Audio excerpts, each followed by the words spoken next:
معزز حاضرین اور محترم خواتین، السلام علیکم ورحمۃ اللہ وبرکاتہ۔ میری آج کی گفتگو کا موضوع ہے حب رسول کے تقاضے۔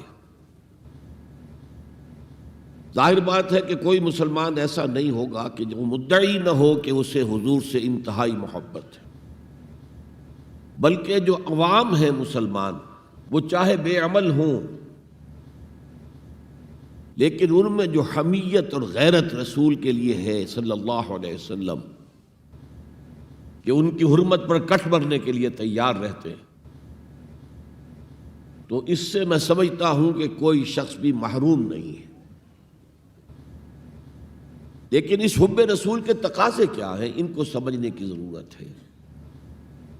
کہیں ایسا نہ ہو کہ ہم تو اپنے تئیں یہ سمجھتے رہیں کہ ہم بہت عاشق رسول ہیں، محب رسول ہیں، لیکن آخرت میں جا کر قیامت کے دن ہم پر راز کھلے کہ نہیں، اللہ کو تو یہ شے قبول نہیں ہے، تمہارا دعویٰ رد ہے۔ اس ضمن میں سب سے پہلے آپ کے سامنے ایک فارمولہ رکھنا چاہتا ہوں۔ دیکھیے، اسلام کا تقاضا کیا ہے؟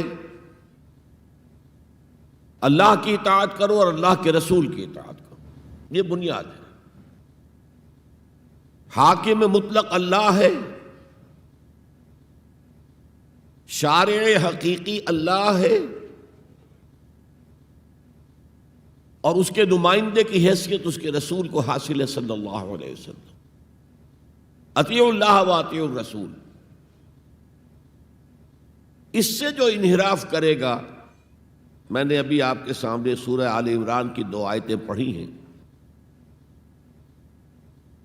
قُلْ إِن كُنتُمْ تُحِبُّونَ اللَّهَ فَاتَّبِعُونِي يُحْبِبْكُمُ اللَّهُ۔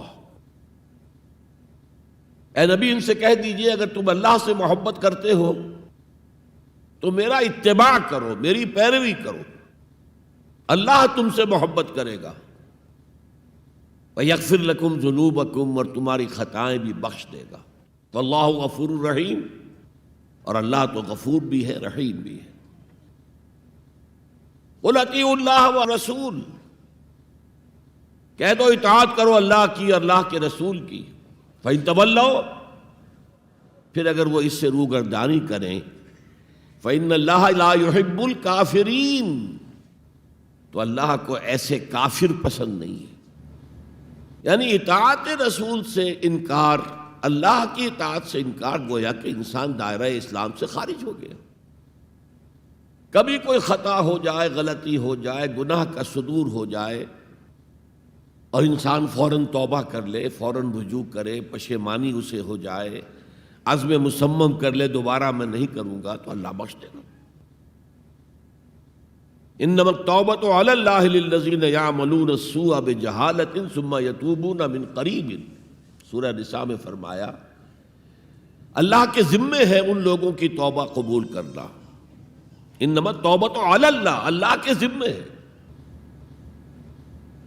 جو کہیں غلطی سے، جہالت میں، نادانی میں، جذبات سے مغلوب ہو کر کوئی غلط کام کر بیٹھتے ہیں، لیکن فوراً توبہ کرتے ہیں، اللہ کی جناب میں رجوع کرتے ہیں، فوری توبہ اگر ہو جائے تو فوراً اللہ تعالیٰ کی مغفرت جو ہے ڈھانپ لیتی۔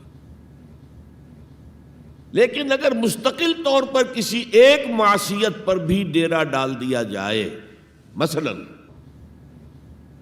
آج کی دنیا میں جو بہت بہت کامن شے ہے، سود جسے اللہ نے حرام قرار دیا، جس پر اللہ کی طرف سے اعلان جنگ ہے، فَأَذَنُوا بِحَرْبٍ مِّنَ اللَّهِ وَرَسُولِهِ، تو سن لو، الٹیمیٹم ہے اللہ اور اس کے رسول کی طرف سے۔ اسے اپنے کاروبار کا مستقل جز بنا لیا تو ایک غلطی، ایک گناہ بھی انسان کو ہمیشہ کے لیے جہنم میں ڈال سکتا ہے۔ بَلَا مَنْ كَسَبَ سَيِّئَةً وَأَحَاطَتْ بِهِ خَطِيئَتُهُ فَأُولَٰئِكَ أَصْحَابُ النَّارِ هُمْ فِيهَا خَالِدُونَ۔ کیوں نہیں؟ کسی نے جان بوجھ کر ایک بڑا گناہ کمایا، چھوٹے چھوٹے گناہ جو ہے، گناہ صغیرہ، وہ تو خود بخود بھی دھلتے رہتے ہیں، اللہ کی رحمت سے صاف ہوتے رہتے ہیں۔ لیکن کسی نے کبیرہ گناہ کمایا، جان بوجھ کر کیا، اور پھر اس پر ڈیرے ڈال دیے اور وہ گناہ اس کے گھر گھیرا کر بیٹھا. احاطت بہ خطیئتہ فاولئک اصحاب النار هم فیہا خالدون. تو وہ ہے جہنمی اور اس میں ہمیشہ رہنے والے. تو اطاعت اللہ کی، اطاعت رسول کی، یہ تو اسلام کا بنیادی مطالبہ ہے. اگر یہ بھی نہیں ہے تو پھر کچھ نہیں. اگر یہ نہیں تو بابا پھر سب کہانیاں. اب ذرا اس سے قدم اوپر اٹھیے. اطاعت کے ساتھ محبت. جب اللہ کی اطاعت کے ساتھ اللہ کی محبت جمع ہو جائے گی تو اس کا نام ہے عبادت. امام ابن تیمیہ رحمۃ اللہ علیہ کے جو شاگرد رشید ہیں، حافظ ابن قیم رحمۃ اللہ علیہ، انہوں نے عبادت کی ڈیفینیشن کی ہے. عبادت کیا ہے؟ العبادت تجمع اصلین، دو بنیادی چیزوں کو جمع کرنے سے عبادت وجود میں آتی ہے. غایت الحب وغایت الذل والخضوع، حد درجے کی اللہ کی محبت اور حد درجے میں اللہ کے سامنے گویا کہ پست ہو جانا، جھک جانا، بچھ جانا. انتہائی اطاعت، انتہائی محبت. انتہائی میں کیوں کہہ رہا ہوں؟ سورہ بقرہ کے 20ویں رکوع کی پہلی آیت ہے والذین آمنوا اشد حبا للہ. اور جو لوگ صاحب ایمان ہوتے ہیں وہ شدید ترین ہوتے ہیں اللہ کی محبت میں. بعد میں یہ تو مثبت انداز ہے، منفی انداز میں جو آیت آئی ہے وہ بہت سخت وعید والی ہے، وہ میں بعد میں آپ کو سناؤں گا، تلاوت میں نے کی ہے. فارمولہ یہ ہے اللہ کی اطاعت جمع شدید محبت برابر ہے عبادت کے. اور یہ عبادت جو ہے ہمارا مقصد تخلیق قرار دیا گیا. سورہ زاریات کی یہ آیت آپ میں سے حضرات کے علم میں ہوگی، وَمَا خَلَقْتُ الْجِنَّ وَالْإِنسَ إِلَّا لِيَعْبُدُونَ. میں نے جنوں اور انسانوں کو نہیں پیدا کیا مگر صرف اپنی عبادت کے لیے. یہ ہمارا مقصد تخلیق ہے. اس میں سے اطاعت والے حصے کی صحیح ترجمانی کی شیخ سعدی رحمۃ اللہ علیہ نے، زندگی آمد برائے بندگی. زندگی تو آئی ہے اطاعت کے لیے، بندگی کے لیے، غلامی کے لیے، عبدیت کے لیے. زندگی آمد برائے بندگی، زندگی بے بندگی شرمندگی. اگر اللہ کی بندگی ہی نہیں ہے تو سراسر شرمندگی ہے یہ، اور کچھ بھی نہیں. تو اللہ تعالیٰ کی عبادت جس کے لیے ہمیں پیدا کیا گیا، اسی کی دعوت تمام رسولوں نے دی. یا قوم اعبدوا اللہ ما لکم من الہ غیرہ. اے میری قوم کے لوگو، اللہ کی عبادت کرو، تمہارا کوئی معبود اس کے سوا نہیں ہے. حضرت نوح کی دعوت بھی یہی تھی، حضرت ہود کی بھی یہی تھی، حضرت صالح کی بھی یہی تھی، حضرت شعیب کی بھی یہی تھی. بس فرق کیا ہے کہ پہلے رسول آتے تھے اپنی اپنی قوموں کی طرف صرف. لہذا آپ کو ان رسولوں کے ضمن میں ملے گا یا قوم اعبدوا اللہ ما لکم من الہ غیرہ. اے میری قوم کے لوگوں، اللہ کی عبادت کرو، اللہ کی بندگی کرو، اللہ کی پرستش کرو، اسی کو اپنا محبوب اصلی بناؤ اور اس کے ہر حکم کی اطاعت کرو. یا قوم اعبدوا اللہ ما لکم من الہ غیرہ. نبی اکرم صلی اللہ علیہ وسلم پر آ کر، کیونکہ آپ کی بعثت ہے پوری نوع انسانی کے لیے، تو اب یا قومے کا لفظ نہیں رہا، یا ایھا الناس، اے لوگو، اے بنی نوع انسان. یا ایھا الناس اعبدوا ربکم الذی خلقکم والذین من قبلکم لعلکم تتقون. اے لوگو، عبادت کرو، بندگی کرو، پرستش کرو اپنے اس رب کی جس نے تمہیں بھی پیدا کیا اور جو تم سے پہلے تھے ان کو بھی پیدا کیا، تاکہ تم بچ سکو. یہ کیوں کہا دوہرا کر تم سے پہلوں کو بھی پیدا کیا؟ اس لیے کہ اکثر و بیشتر گمراہ لوگ، مشرکین کیا کہتے تھے اپنے رسولوں سے کہ ہم تو بس بھی اپنے آباء و اجداد کے راستے پر چلیں گے. ما وجدنا علیہ آباءنا، جس طریقے پر، جس طرز عمل پر ہم نے اپنے آباء و اجداد کو پایا ہے ہم نے اسی پر چلنا ہے. تو واضح کر دیا تم بھی مخلوق ہو، وہ بھی مخلوق تھے. تم بھی انسان ہو، وہ بھی انسان تھے. تم سے بھی غلطی ہو سکتی ہے، ان سے بھی ہو سکتی تھی. لہذا یہ اصول نہیں ہے کہ جو بھی آباء و اجداد کی ریتیں ہیں، رسمیں ہیں، طریقے ہیں اور جو ان کے عقیدے ہیں انہی کو آپ لے کر چلیں، بلکہ آپ تو تلاش کریں صحیح عقیدہ کیا ہے، صحیح زندگی گزارنے کا طریقہ کیا ہے، اس کو اختیار کریں۔ تو یا ایھا الناس اعبدوا ربکم الذی خلقکم والذین من قبلکم لعلکم تتقون، تاکہ تم بچ جاؤ جہنم کی آگ سے۔ یہ جو میں نے بتایا کہ اطاعت کلی، ہمہ تن، ہمہ وقت، ہمہ وجوہ، جزوی اطاعت نہیں، بس یہ ذرا نوٹ آف کوشن ہے۔ اگر ہم اللہ کا ایک حکم مانیں گے، ایک نہیں مانیں گے، یہ جزوی اطاعت ہے، یہ اللہ کو قبول نہیں ہے۔ اللہ کی طرف سے تو یوں سمجھیے کہ پیکج ڈیل ہے، ٹیک اٹ اور لیو اٹ، لینا ہے تو پورا لو ورنہ دفع ہو جاؤ، اللہ کو تمہاری ضرورت نہیں ہے، تمہیں اللہ کی ضرورت ہے۔ یا ایھا الذین آمنوا ادخلوا فی السلم کافہ، اے ایمان والو اسلام میں داخل ہونا تو پورے کے پورے ہو، ادھورے نہیں۔ اور سورہ بقرہ کی آیت نمبر 85 کے اندر تو جو وعید آئی ہے، افتؤمنون ببعض الکتاب وتکفرون ببعض، کیا تم ہماری کتاب، ہماری شریعت کے کچھ حصے کو مانتے ہو اور کچھ کو رد کرتے ہو؟ فما جزاء من یفعل ذلک منکم، تو جو کوئی بھی تم میں سے یہ روش اختیار کریں گے ان کی کوئی سزا اس کے سوا نہیں ہے، کان کھول کر سنیے، ان کی کوئی سزا اس کے سوا نہیں ہے کہ دنیا میں ذلیل و خوار کر دیے جائیں اور قیامت کے دن یردون الی اشد العذاب، شدید ترین عذاب میں جھونک دیے جائیں۔ وما اللہ بغافل عما تعملون، اللہ غافل نہیں ہے، بے خبر نہیں ہے، لا علم نہیں ہے اس سے کہ جو تم کر رہے ہو۔ تم اپنی داڑھیوں کے طول سے اللہ کو دھوکہ نہیں دے سکتے، تم اپنے پائجاموں کو ٹخنوں سے اوپر رکھے اللہ کو دھوکہ نہیں دے سکتے کہ تم بہت متبع رسول ہو، تم اپنے عمروں اور حجوں سے اللہ کو دھوکہ نہیں دے سکتے، اللہ کو معلوم ہے کہ حرام کی کمائی سے حج کیا ہے تم نے، حرام کی کمائی سے عمرہ کیا ہے تم نے۔ تو یہ جو جزوی اطاعت ہے کوئی اطاعت نہیں، اللہ کو قبول نہیں۔ آدمی سوچتا ہے کہ چلیے میں نے یہ کام اچھے کیے، یہ برے کیے، مجھے اچھے کاموں کا کچھ کریڈٹ بھی تو ملنا چاہیے نا، لیکن نہیں، اللہ کہتا ہے جزوی اطاعت منہ پر دے ماری جائے گی، اور جو دنیا کی سزا ہے وہ تو ہم اپنی آنکھوں سے دیکھ رہے ہیں۔ 130، 140 یا 150 کروڑ مسلمان دنیا میں ہیں، ذرا اندازہ کیجیے،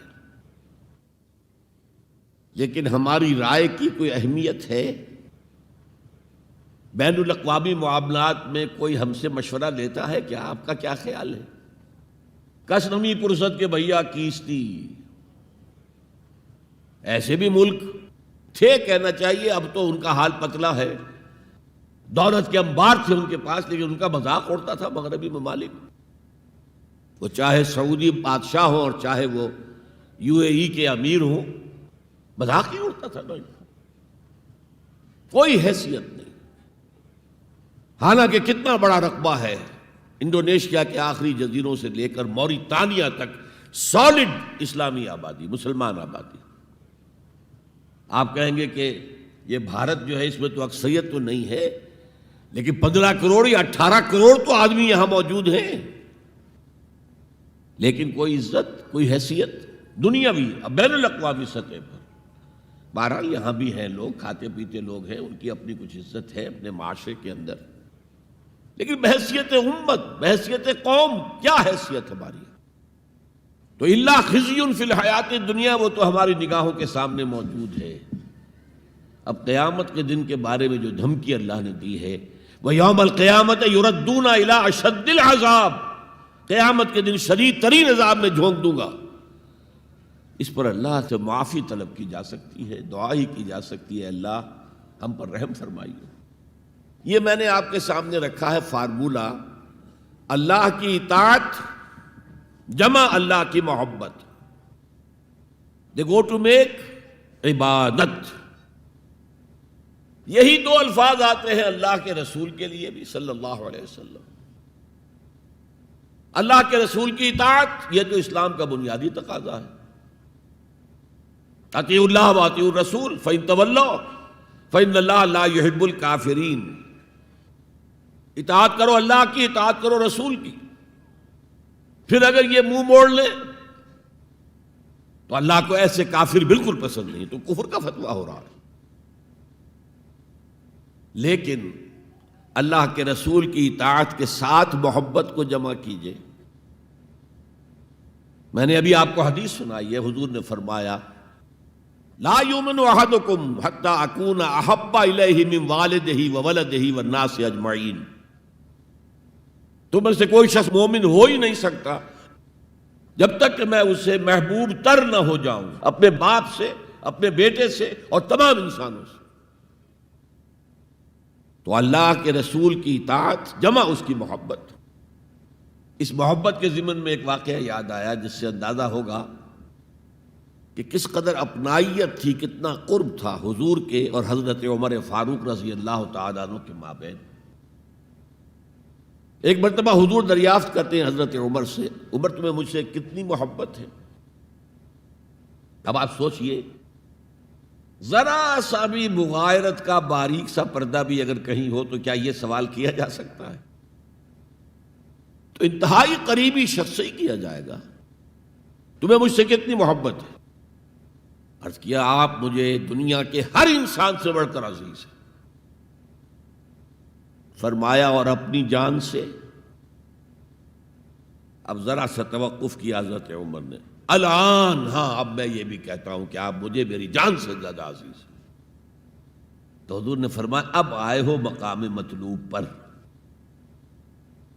تو رسول کی اطاعت جمع محبت، اس کا نام ہے اتباع، پیروی کرنا۔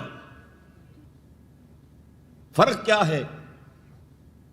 اطاعت کی جاتی ہے حکم کی، اور پیروی کی جاتی کسی کے نقش قدم کی، چاہے اس نے حکم دیا ہو چاہے نہ دیا ہو، جو وہ کرتا ہو کرنا، یہ ہے اتباع۔ یہ اطاعت سے بہت بلند شے ہو گئی۔ مثال کے طور پر یہ چھوٹی چھوٹی مثالیں، اصل اتباع کیا ہے وہ میں بعد میں عرض کروں گا۔ کوئی ایک صحابی بدو باہر سے آئے، ایک ہی دفعہ حضور کو دیکھا، حضور اس وقت اس حالت میں تھے کہ آپ کے بٹن جو ہے کھلے ہوئے تھے گریبان کے، انہوں نے پھر ساری عمر اپنے گریبان کے بٹن نہیں لگائے۔ میں نے اللہ کے رسول کو اس حال میں دیکھا ہے، میں تو ان کی پیروی کروں گا، حضور نے کوئی حکم تو نہیں دیا تھا۔ تو یہ جو محبت، شدید محبت کے تحت جو بات آئے گی اس کا نام اتباع ہے، اور اس اتباع کا مقام کیا ہے وہ آیت میں سنا چکا ہوں آپ کو۔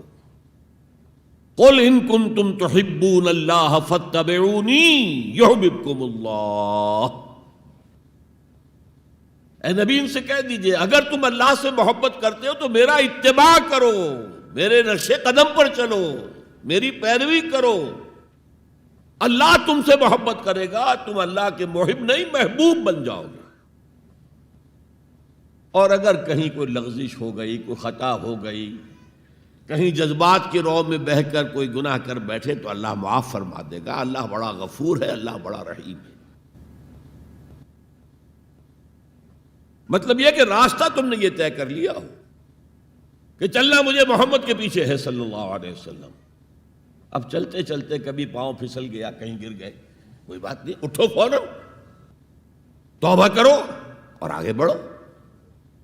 تو خطا اگر ہو بھی جائے گی، کہیں لغزش ہو جائے، کہیں چلتے چلتے پاؤں پھسل جائے کیچڑ میں، یا کوئی کیلے کا چھلکا آ گیا پاؤں تلے، گر گئے، کوئی حرج نہیں، اٹھو دوبارہ، لیکن نقش قدم جو ہے محمد کا صلی اللہ علیہ وسلم اس پر چلنا۔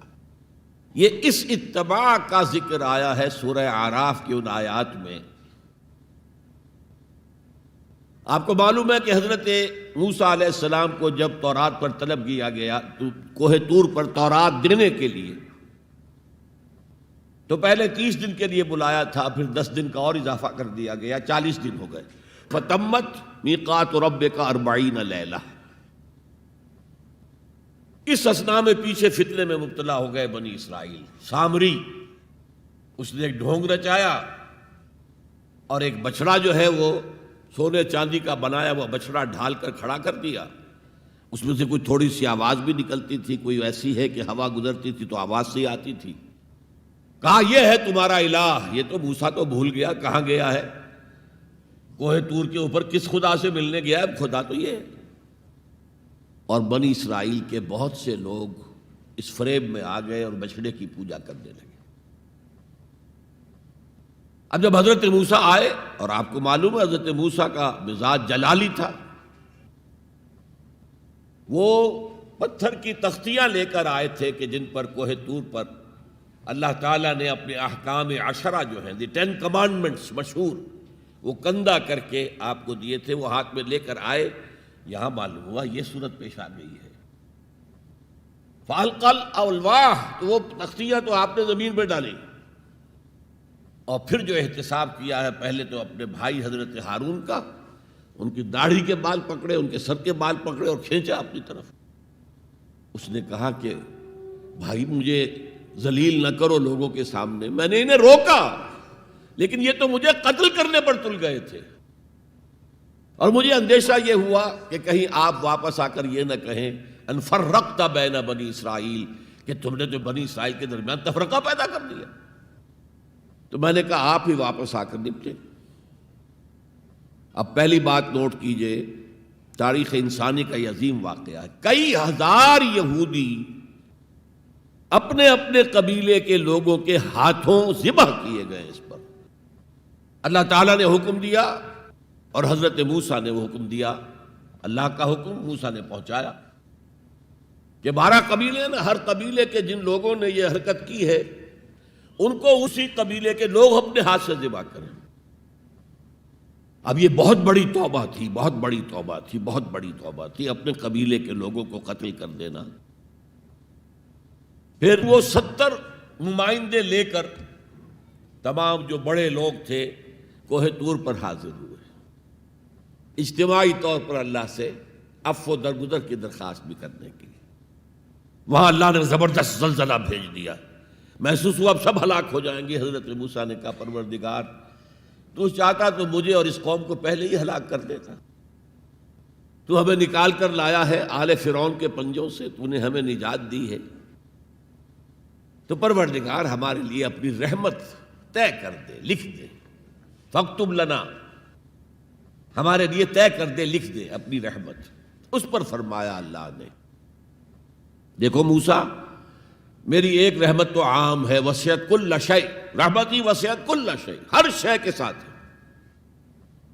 اور ایک میری خاص رحمت ہے، وہ میں لکھ دوں گا، طے کر کے رکھ دوں گا، للذین یتبعون الرسول النبی الامی، ان لوگوں کے لیے جو میرے رسول نبی امی پر ایمان لائیں گے اور ان کا اتباع کریں گے۔ یہاں بھی لفظ اتباع آیا، اور اس میں پھر حضور صلی اللہ علیہ وسلم کی کچھ شان بیان ہوئی ہے، بات لمبی ہو جائے گی، اور پھر فرمایا یہ گویا کہ اتباع کی تفسیر آ رہی ہے۔ اتباع کا مطلب کیا ہے؟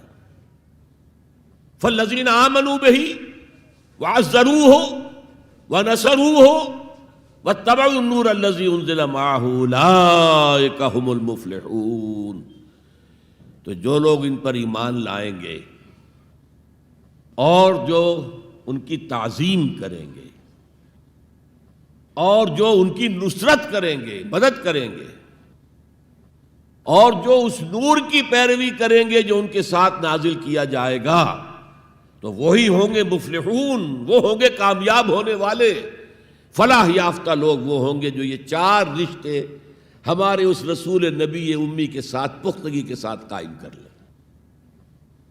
یہ 4 رشتے کیا ہیں؟ اتباع رسول کا تقاضا اول تو ان 4 الفاظ کے حوالے سے سمجھیے،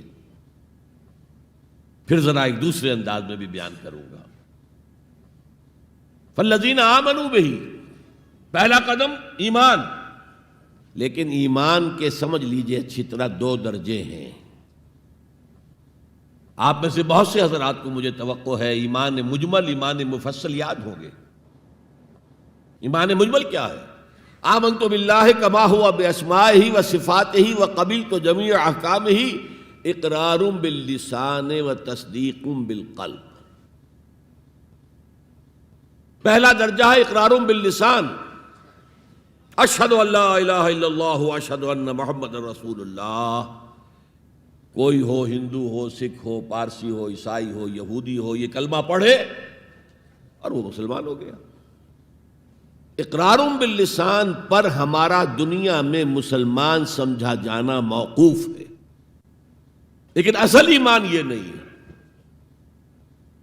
اصل ایمان ہے تصدیق بالقلب،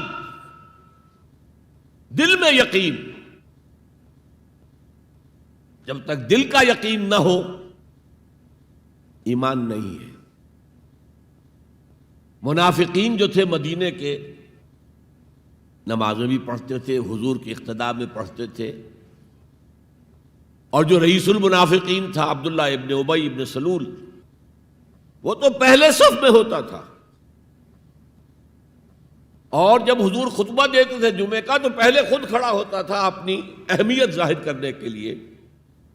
دیکھو لوگو، یہ اللہ کے رسول ہیں، ان کی بات پوری توجہ سے سنو. یہ صرف اپنی چودراہٹ کے اظہار کے لیے کہ میں بڑی شے ہوں، اس لیے کہ وہ خزرج کا بڑا سردار تھا. اوس اور خزرج کے 2 عرب قبیلے تھے مدینے میں، جن میں سے کہ خزرج کا قبیلہ بڑا تھا، اوس کا چھوٹا تھا. اور خزرج کا سردار یہ عبداللہ ابن ابی تھا، اور اس کے بارے میں یہ طے ہو چکا تھا کہ اسے ہم اپنا بادشاہ بنا لیں گے. چنانچہ سونے کا تاج تیار ہو چکا تھا، ابھی تاج پوشی صرف باقی تھی کہ حضور تشریف لے آئے ہجرت فرما کر. بے تاج بادشاہ آ گیا صلی اللہ علیہ وسلم، لہذا اس کے سارے خواب جو ہیں وہ منتشر ہو گئے. لہذا پہلے دن سے پکا منافق. ایمان لایا، اگرچہ وہ بھی ذرا دیر سے لایا، غزوہ بدر کے بعد لایا. پہلے اس نے سوچا تھا ابھی تیل دیکھو، تیل کی دھار دیکھو. وہ تیل کی دھار جو نظر آئی غزوہ بدر میں کہ 313 نے 1000 کو شکست دی ہے. اور یہ نہتے تھے، تلواریں بھی سب کے پاس نہیں تھیں، کچھ لوگوں کے پاس تلواریں تھیں، اور وہ 1000 کیل کانٹے سے لیس ہو کر مکے سے آئے تھے. 70 بڑے بڑے سردار ان کے مارے گئے، عین میدان میں کھیت رہے، اور 70 جو ہیں ان کے قیدی بن گئے. تب اس نے کہا کہ ٹھیک ہے، اب تو ایمان لے آنا چاہیے، کیونکہ یہ تو معلوم ہوتا بڑی طاقت ہے. بہرحال سب سے پہلے میں کہہ رہا تھا کہ ایمان، لیکن ایمان دل سے. قرآن مجید نے کیا کہا ان منافقین کے بارے میں؟ اذا جاءک المنافقون قالوا نشہد انک لرسول اللہ. سورہ منافقون ہے کہ نہیں 28ویں پارے میں؟ اے نبی، جب آپ کے پاس منافق آتے ہیں وہ کہتے ہیں ہم گواہ ہیں، ہم گواہی دیتے ہیں کہ آپ اللہ کے رسول ہیں. اور اس پر اللہ کا تبصرہ دیکھیے، واللہ یعلم انک لرسولہ، اور اللہ خوب جانتا ہے کہ آپ ان کے رسول ہیں اس کے. اب میں ذرا ترجمہ کیا کرتا ہوں، اللہ سے بڑھ کر کس کو معلوم ہے کہ آپ اللہ کے رسول ہیں؟ لیکن واللہ یشہد ان المنافقین لکاذبون، اللہ گواہی دیتا ہے یہ منافق جھوٹے. مسلمان تو وہ تھے، کلمہ گو تھے، حضور کی امامت میں نمازیں پڑھ رہے تھے، لیکن منافق تھے. اللہ نے منافق قرار دیا. دل ایمان سے خالی تھے، بلکہ ہوتے ہوتے دلوں کے اندر حضور سے عداوت پیدا ہو گئی تھی، اہل ایمان سے عداوت پیدا ہو گئی تھی. اسی سورہ مبارکہ میں آگے چل کر آتا ہے ہم العدو فاحذرہم، اصل دشمن یہ ہے، یہ مارے آستین ہیں. جو کافر ہیں وہ تو باہر سے حملہ کرتے ہیں، پتہ چلتا ہے، سامنے سے آ کر لاٹھی مار رہا ہے کوئی آپ کو. یہ تو آپ کے آستین کے اندر بیٹھے ہوئے ہیں مسلمان بن کر، اور یہ وہاں سے ڈنک ماریں گے، مارے آستین. بہرحال اب ہم میں سے ہر ایک کو جائزہ لینا ہوگا، اپنے گریبان میں جھانکیں، اپنے دل کی گہرائیوں کو ٹٹولیں. یقین والا ایمان ہے ہمارے پاس یا نہیں؟ یہ یقین والے ایمان کا میں اگر آپ کو انگریزی میں ترجمہ کر کے بتاؤں تو شاید آپ زیادہ بہتر سمجھیں. Personal connection, it's a racial creed. ہم ایک نسل ہیں، اپنے والدین سے ہم نے کچھ چیزیں سیکھی ہیں، والدین اس میں بلیو کرتے تھے، اللہ، رسول، قرآن، کتاب، جنت، دوزخ، قیامت، ہم بھی مانتے ہیں. بس اٹس اے ریشیل کریڈ. یہ تو ایک نسلی عقیدہ ہے. اصل شے جو ضروری ہے پرسنل کنوکشن، اپنا یقین، ذاتی یقین. تو سب سے پہلے تو اللہ کے رسول صلی اللہ علیہ وسلم کی رسالت پر یقین. اور میں نے آپ کو حدیث سنائی تھی ابھی، لا یؤمن احدکم حتی یکون ہواہ تبعا لما جئت بہ. تم میں سے کوئی شخص مومن نہیں ہو سکتا جب تک اس کی خواہش نفس تابع نہ ہو جائے اس ہدایت کے، اس قرآن کے، اس شریعت کے، ان احکام کے جو میں لے کر آیا ہوں. اگر خواہش نفس اوپر ہے اور اللہ کا حکم نیچے ہے تو مومن کہاں سے ہوئے تم؟ اللہ کے حکم سے نماز تو پڑھتے ہو، روزہ رکھتے ہو، سودی کاروبار کرتے ہو، اور اللہ کے حکم کو پاؤں تلے رگڑتے ہو. یہ کیا اسلام ہے؟ یہ تو وہی ہے، افتؤمنون ببعض الکتاب وتکفرون ببعض فما جزاء من يفعل ذلك منكم الا خزي في الحياة الدنيا ويوم القيامة يردون الى اشد العذاب. تو سب سے پہلا جو جائزہ ہمیں لینا ہے کہ محمد کی رسالت پر صلی اللہ علیہ وسلم ہمیں یقین ہے.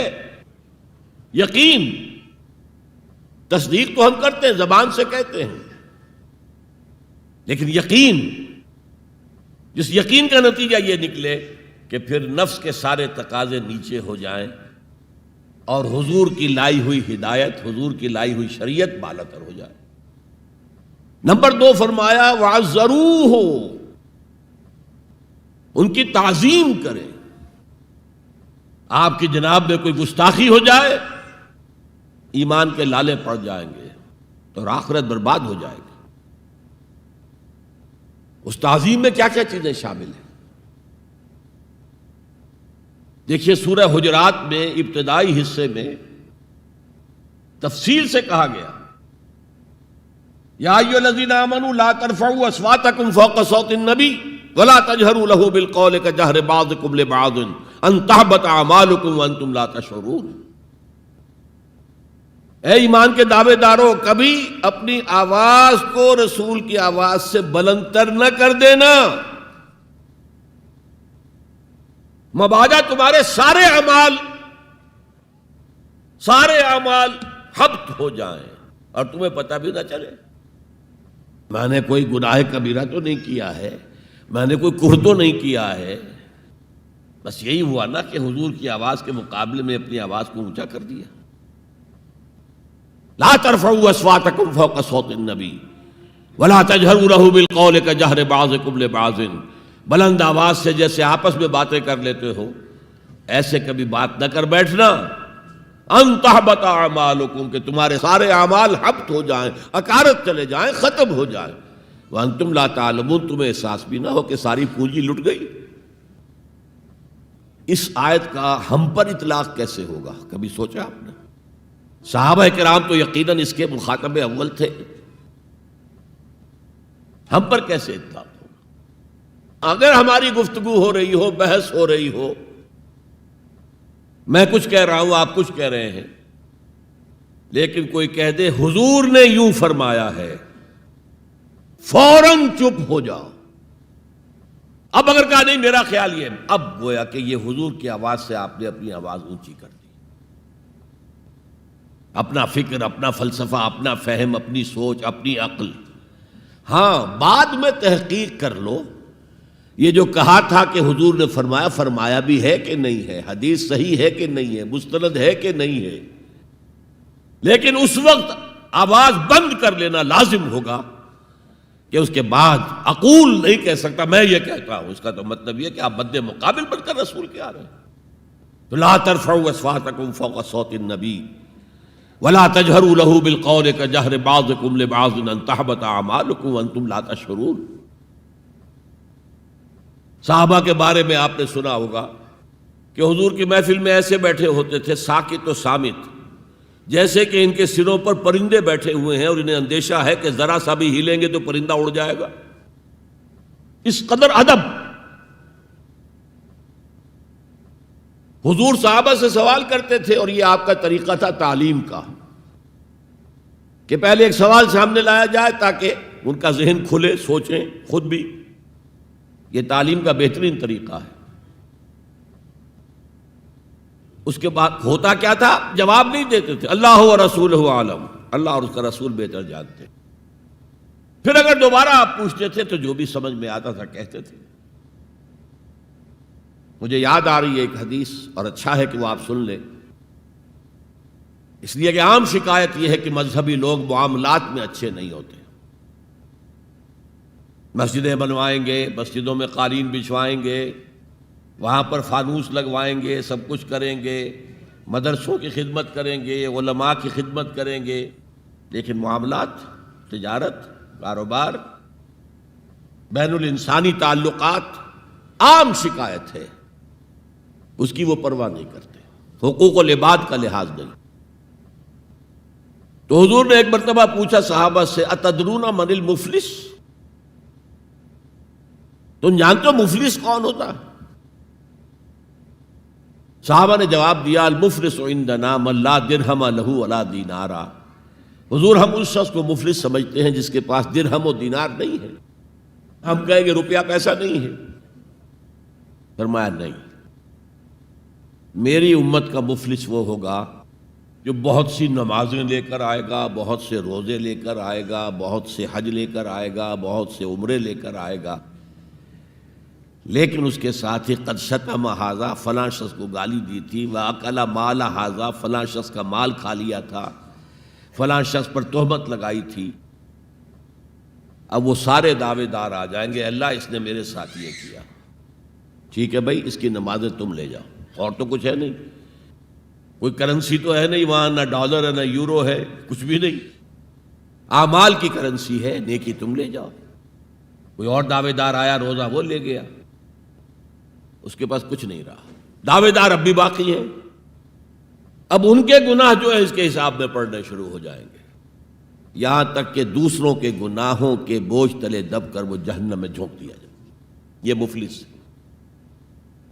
تو یہ انداز تھا حضور کا سمجھانے کا، پڑھانے کا، فطری طریقے تعلیم۔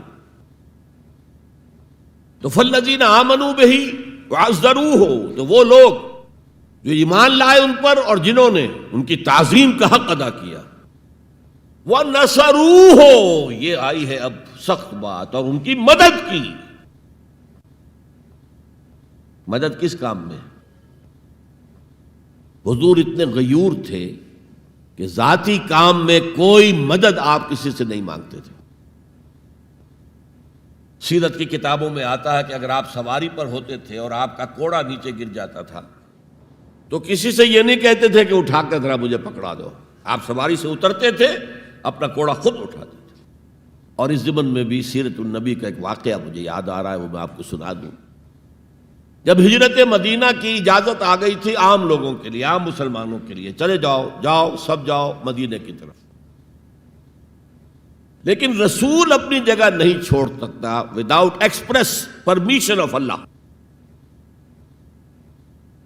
تو حضور کے لیے ابھی اجازت نہیں آئی۔ جو یار غار تھے حضرت ابوبکر صدیق، وہ پوچھتے تھے حضور اجازت آ گئی؟ نہیں ابھی نہیں آئی۔ حضور اجازت آ گئی؟ نہیں ابھی نہیں آئی۔ حضرت عائشہ فرماتی ہیں کہ ایک روز دوپہر کے وقت حضور چلے آ رہے تھے، ہم حیران ہوئے۔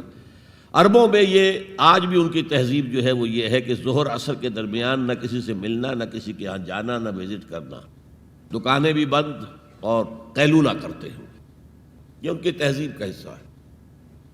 تو ہم حیران ہوئے، آپ نے اپنے سر کو ڈھانپا ہوا تھا کپڑے سے اور آپ تشریف لائے، اور آ کر آپ نے خوشخبری دی حضرت ابوبکر کو کہ ہجرت کی اجازت آ گئی ہے۔ اب اس پر حضرت ابوبکر کو بڑی خوشی ہوئی، بڑے احساس مسرت کے ساتھ عرض کرتے ہیں، حضور میں نے 2 اونٹنیاں تیار کر رکھی ہیں، خوب کھلا پلا کے انہیں فربا کیا ہوا ہے، تکڑا کیا ہوا ہے۔ حضور تھوڑا سا توقف کر کے فرماتے ہیں، ٹھیک ہے لیکن 1 اونٹنی کی قیمت میں ادا کروں گا۔ حضرت ابوبکر رو پڑے، حضور مجھ سے بھی یہ مغایرت کہ میری اونٹنی کی بھی آپ قیمت دینا چاہتے ہیں؟ تو نصرت جو ہے اس کے بارے میں جان لیجئے کہ یہ تو حضور کا جو مشن تھا اس میں مدد، کوئی ذاتی اپنے کسی کام کے لیے آپ نے کبھی کسی سے مدد طلب نہیں کی. جو مشن اللہ نے ڈال دیا تھا کندھے پر، هو الذی ارسل رسولہ بالہدی ودین الحق لیظہرہ علی الدین کلہ ولو کرہ المشرکون. وہی تو ہے اللہ جس نے بھیجا ہے اپنے رسول محمد کو صلی اللہ علیہ وسلم الہدا دے کر، قرآن حکیم دے کر اور دین حق دے کر. صرف قرآن نہیں، دین حق. جو عربی سے واقف ہیں کچھ لوگ وہ سوچتے ہوں گے جو واو دو آیا ہے درمیان میں، یہ واو تفسیری ہے، یہ واو عطف ہے. اگر یہ واو عطف ہے تو مغایرت ہو جائے گی. الہدا کچھ اور ہے، دین حق کچھ اور ہے، مغایرت لازم ہے معطوف اور معطوف علیہ کے اندر. وہ مغایرت کیا ہے؟ صرف قرآن پر کوئی نظام نہیں بن سکتا. نظام بنتا ہے جب قرآن پر سنت رسول کا اضافہ کیا جائے. لہذا دین حق صرف قرآن نہیں ہے، قرآن بما سنت رسول صلی اللہ علیہ وسلم اب نظام بنتا ہے. جیسے قرآن میں کتنی دفعہ کہا اقیموا الصلاۃ اقیموا الصلاۃ اقیموا الصلاۃ الذین یقیمون الصلاۃ، کتنی مرتبہ. لیکن کیا نماز کا کوئی نظام بن سکتا ہے قرآن کی بنیاد پر؟ کیا یہ نماز کے 5 اوقات معین ہو سکتے ہیں یقین کے ساتھ؟ اشارات تو ہیں، لیکن یہ کہ کیا یقین کے ساتھ 5 کا یہ معاملہ؟ یہ تو معلوم ہے کہ قیام بھی ہے، رکوع بھی ہے، سجود بھی ہے. ترتیب کیا ہے؟ یہ کسی قرآن مجید کی آیت سے ثابت ہوگا؟ پھر ہر رکعت میں رکوع ایک ہے، سجدے 2 ہیں. کیوں؟ یا تو سجدہ بھی ہو یا رکوع بھی 2 ہو. لاکھ اختلاف ہو جاتے. یہ جو 1450 برس ہو گئے، کہیں پریڈ ٹوٹتی ہے. اگر یہ ہوتا کسی کے نزدیک رکوع بھی 2 ہے تو ایک رکوع کے بعد دوسرا رکوع کرتا، باقی لوگ گئے ہوتے سجدے کے اندر، ٹوٹ گئی نا پریڈ. اور کسی کی رائے یہ ہوتی کہ سجدہ بھی ایک ہی ہے تو وہ ایک سجدہ کر کے کھڑا ہو جاتا، دوسرے ابھی دوسرا سجدہ کر رہے ہیں. تو وہ کہہ سکتا تھا کہ یہ ناداں گر گئے سجدے میں جب وقت قیام آیا، اب تو وقت قیام آ چکا تھا. ہے ایسا اختلاف کوئی؟ سن 62 میں پہلی مرتبہ جب حج پر گیا ہوں تو سب سے بڑا تاثر میرا یہی تھا کہ 1400 برس ہو گئے ہیں اور امت کتنے وسیع علاقے میں پھیلی ہے. ہر نسل کے لوگ اس میں آئے ہیں، ہر رنگ کے لوگ آئے ہیں، ہر جغرافیائی پس منظر کے لوگ آئے ہیں، ہر تاریخی پس منظر کے لوگ آئے ہیں. لیکن یہ نماز میں تو کوئی فرق نہیں، نماز ٹوٹتی نہیں کہیں. پریڈ، ایک پریڈ چل رہی ہے. تو نماز کا بھی نظام سنت کے بغیر نہیں بنتا. تو نظام زندگی، مکمل نظام زندگی، وہ قرآن پر سنت کے اضافے سے وجود میں آئے گا. اس لیے قرآن کو علیحدہ کہا اور دین الحق کو علیحدہ کیا. اور دین الحق کسے کہتے ہیں؟ دیکھیے دین کے بنیادی معنی ہیں جزا و سزا، مالک یوم الدین. ہم پڑھتے ہیں کہ نہیں؟ ارأیت الذی یکذب بالدین، تم نے دیکھا اس شخص کو جو جزا و سزا کا منکر ہے. اب یہ جزا و سزا یقیناً کسی قانون کے تحت ہوتا ہے، اور قانون کا ساتھ تصور ہے قانون بنانے والا کون ہے. جس کو آپ مانیں گے قانون بنانے والا اور اس کی اطاعت میں پورا نظام زندگی دے دیں گے، اس کا دین ہے جو آپ نے اختیار کیا ہے. قرآن مجید میں مرکب اضافی کی شکل میں اس دین کی نسبت یا بادشاہ مصر کی طرف ہوئی ہے یا اللہ کی طرف ہوئی ہے. ما کان لیاخذ اخاہ فی دین الملک، حضرت یوسف کے پاس علیہ الصلوۃ والسلام جب اتنے طویل عرصے کے بعد 11 بھائی آئے، ان میں بنیامین بھی تھا جو آپ کا حقیقی بھائی تھا. اسے اپنے پاس روکنا چاہتے تھے، لیکن جس بادشاہ کے تحت وہ سارا نظام تھا وہ بادشاہ تو نہیں تھے نا، وہ تو بادشاہ تو وہ تھا جس نے خواب دیکھا تھا کہ 7 دبلی گائیں جو ہیں وہ 7 موٹی گائے کو کھا گئی، نگل گئی، اس کی تعبیر بتائی تھی، تبھی تو جیل سے نکلے تھے۔ اب یہ کہ بہت بڑے افسر تھے، بڑے وزیر تھے، آپ انہیں جو چاہے کہہ لیں، لیکن بادشاہ تو نہیں تھے نا، نظام تو بادشاہ کا تھا، اور بادشاہ کے قانون کے مطابق وہ باہر سے آئے ہوئے کسی شخص کو اپنے پاس روک نہیں سکتے تھے۔ ما کان لیاخذ اخاہ فی دین الملک، تو اللہ تعالیٰ نے وہ پھر ہیلا نکالا ان کے لیے، تفصیل آپ کے علم میں ہے۔ کذالک کدنا لیوسف، ہم نے اس طریقے سے ایک تدبیر کر دی یوسف کے لیے، اللہ نے اپنے ذمے لے لی بات۔ تو دین الملک، دین الملک کیا ہے؟ بادشاہ مطاع مطلق ہے، ساورینٹی belongs to him، بادشاہ ہو یا کوئن ہو، وہ قانون بنائے گا اور اس کے تحت آپ کو زندگی بسر کرنی ہوگی، یہ دین الملک۔ اور دین اللہ کیا ہے؟ اللہ مطاع مطلق، اللہ ساورن، ان الحکم الا للہ لا یشرک فی حکمہ احدا، اس نے جو قانون دیا ہے اس کے تحت پوری زندگی، سیاسی نظام اسی کے تحت ہو، معاشی نظام اسی کے تحت ہو، کرمنل لا اس کے تحت ہو، سول لا اس کے تحت ہو، لا آف انہیریٹنس اس کے تحت ہو، قانون شہادت اس کے تحت ہو، سماجی نظام وہ بھی اللہ کے حکم کے مطابق ہو، تو وہ ہے دین اللہ، اللہ مطاع مطلق، اس کے قانون کے تحت پوری زندگی کا آ جانا۔ اذا جاء نصر اللہ والفتح ورأیت الناس يدخلون فی دین اللہ افواجا، جب اللہ کی مدد آ گئی اور فتح آ گئی، اور اے نبی آپ نے دیکھا کہ اب لوگ جوق در جوق آ رہے ہیں، فوج در فوج آ رہے ہیں، گروہ در گروہ آ رہے ہیں، قبیلوں کے وفد پر وفد چلے آ رہے ہیں اسلام لانے کے لیے، تو یہ کیفیت کیا تھی؟ دین اللہ میں داخل ہونے کا ان کا فیصلہ۔ اب ذرا سی ٹیڑھی بات آ رہی ہے، پوری دنیا میں دین جمہور، sovereignty of the people, not of God, sovereignty of the people, ہمارے نمائندے ہیں، ہم ووٹ دیں گے انہیں، وہ جائیں گے اسمبلی میں، جو چاہیں گے قانون بنائیں گے۔ وہ مرد کی مرد کے ساتھ شادی کو اگر رجسٹر کرنا چاہیں، اجازت دینا چاہیں، لائسنس ایشو کر دیں گے، ایک مرد شوہر ہوگا، ایک دوسرا مرد بیوی ہوگا، legally they will be wife and husband. Lesbians ہیں، عورتیں ہیں، آپس میں شادی کرنا چاہتی ہیں تو عورتیں ٹھیک ہے، لو بھائی کر دو، جاؤ۔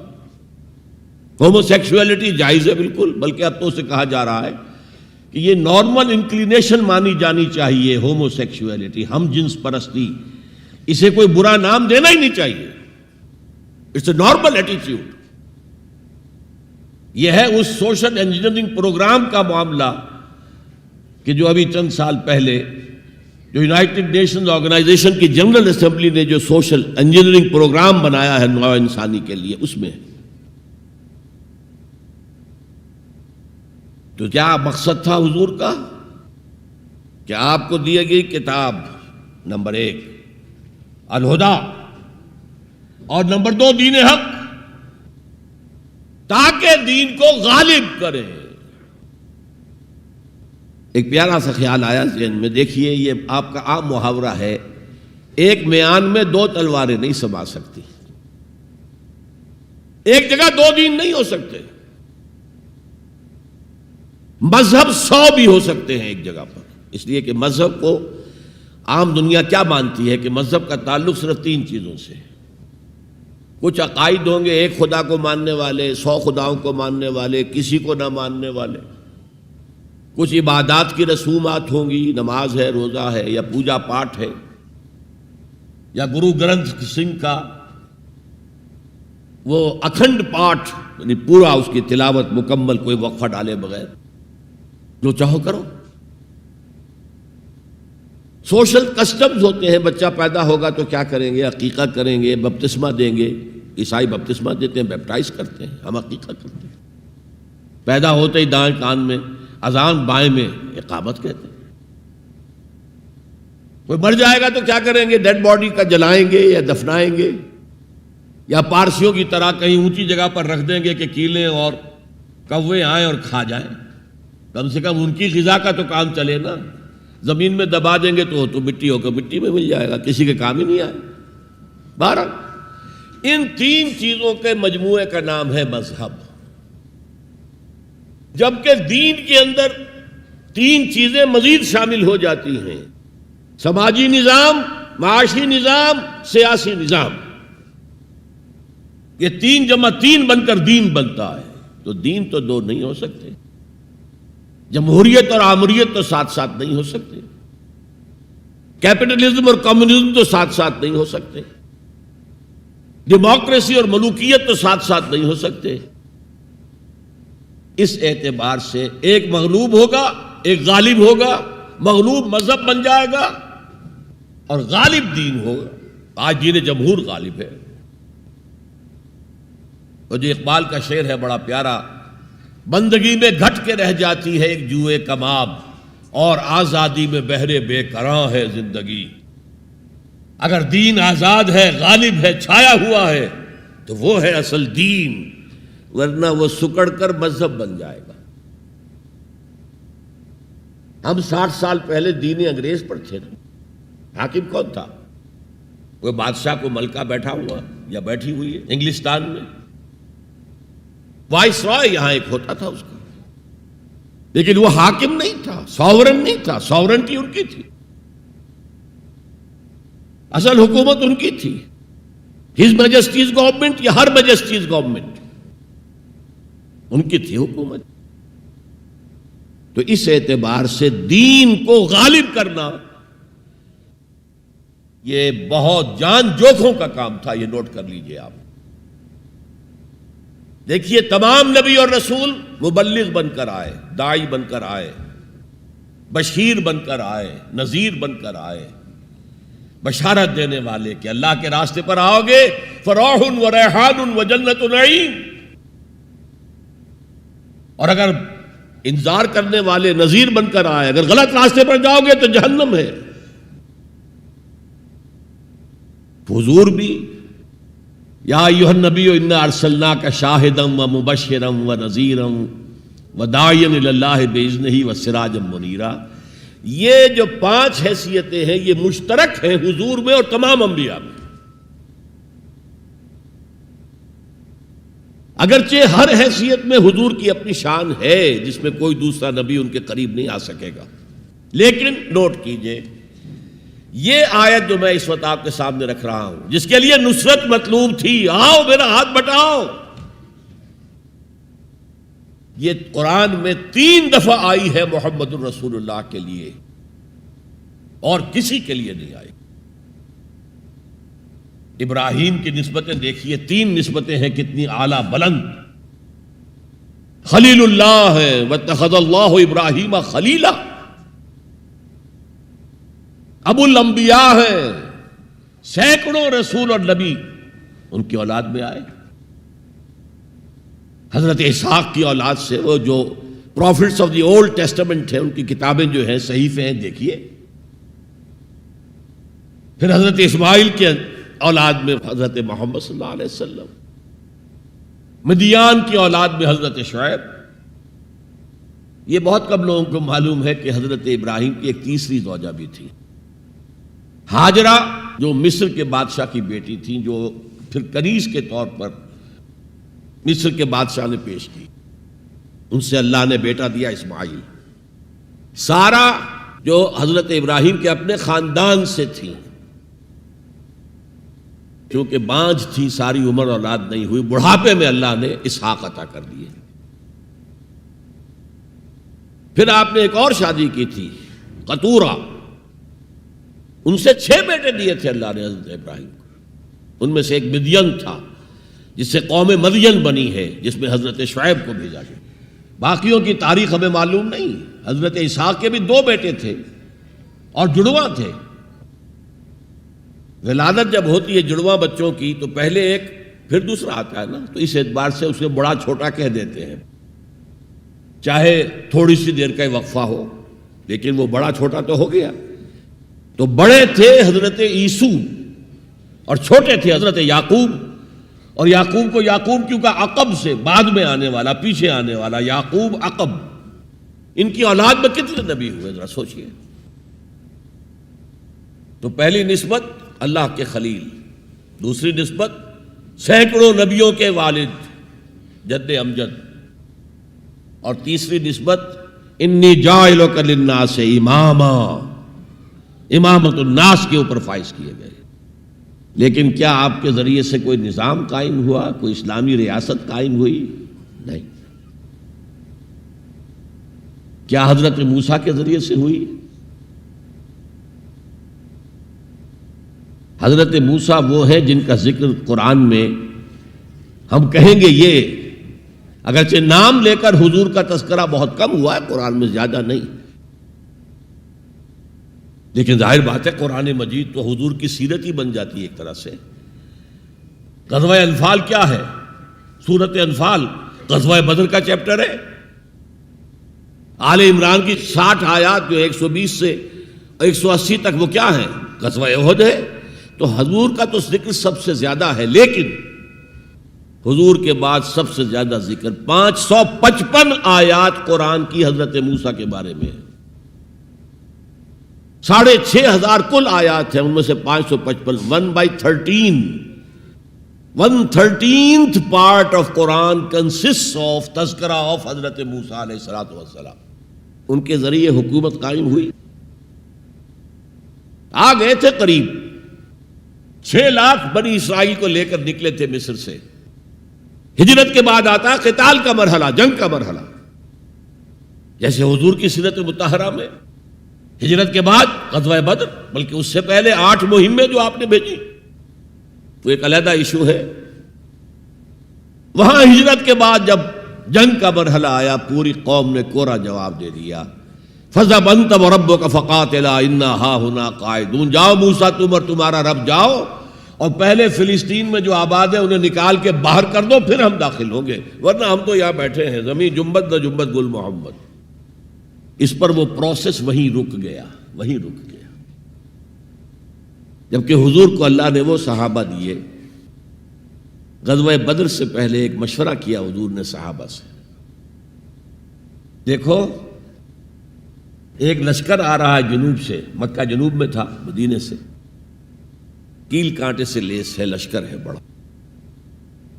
ایک قافلہ آ رہا ہے شمال سے جو ابو سفیان لے کر گئے تھے اور اب واپس آ رہے تھے، اور انہوں نے SOS کال بھیج دی تھی اپنے سے پہلے مکہ کے لوگوں کے لیے کہ بھائی میرے قافلے کو خطرہ ہے، محمد صلی اللہ علیہ وسلم کے آدمی شاید حملہ کر دیں ہم پر، لہذا مدد بھیجو.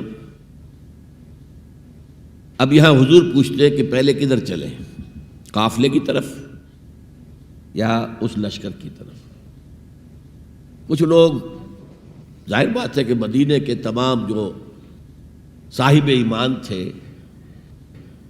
مکے سے جو آئے تھے وہ بڑی بھٹیوں میں سے گزر کر آئے تھے، بڑی آزمائشوں میں سے گزر کر آئے تھے، بڑی سختیاں جھیل کر آئے تھے، لہذا وہ بہت گہرے تھے ایمان میں، بہت پختہ تھے. مدینے والوں کو تو ایسی کوئی قربانی دینی نہیں پڑی، پورا قبیلہ ایمان لے آیا. لہذا وہاں کچھ نہ کچھ کچے لوگ بھی تھے ہم جیسے. وہ کہا جی چلیے ذرا قافلے کی طرف چلیے.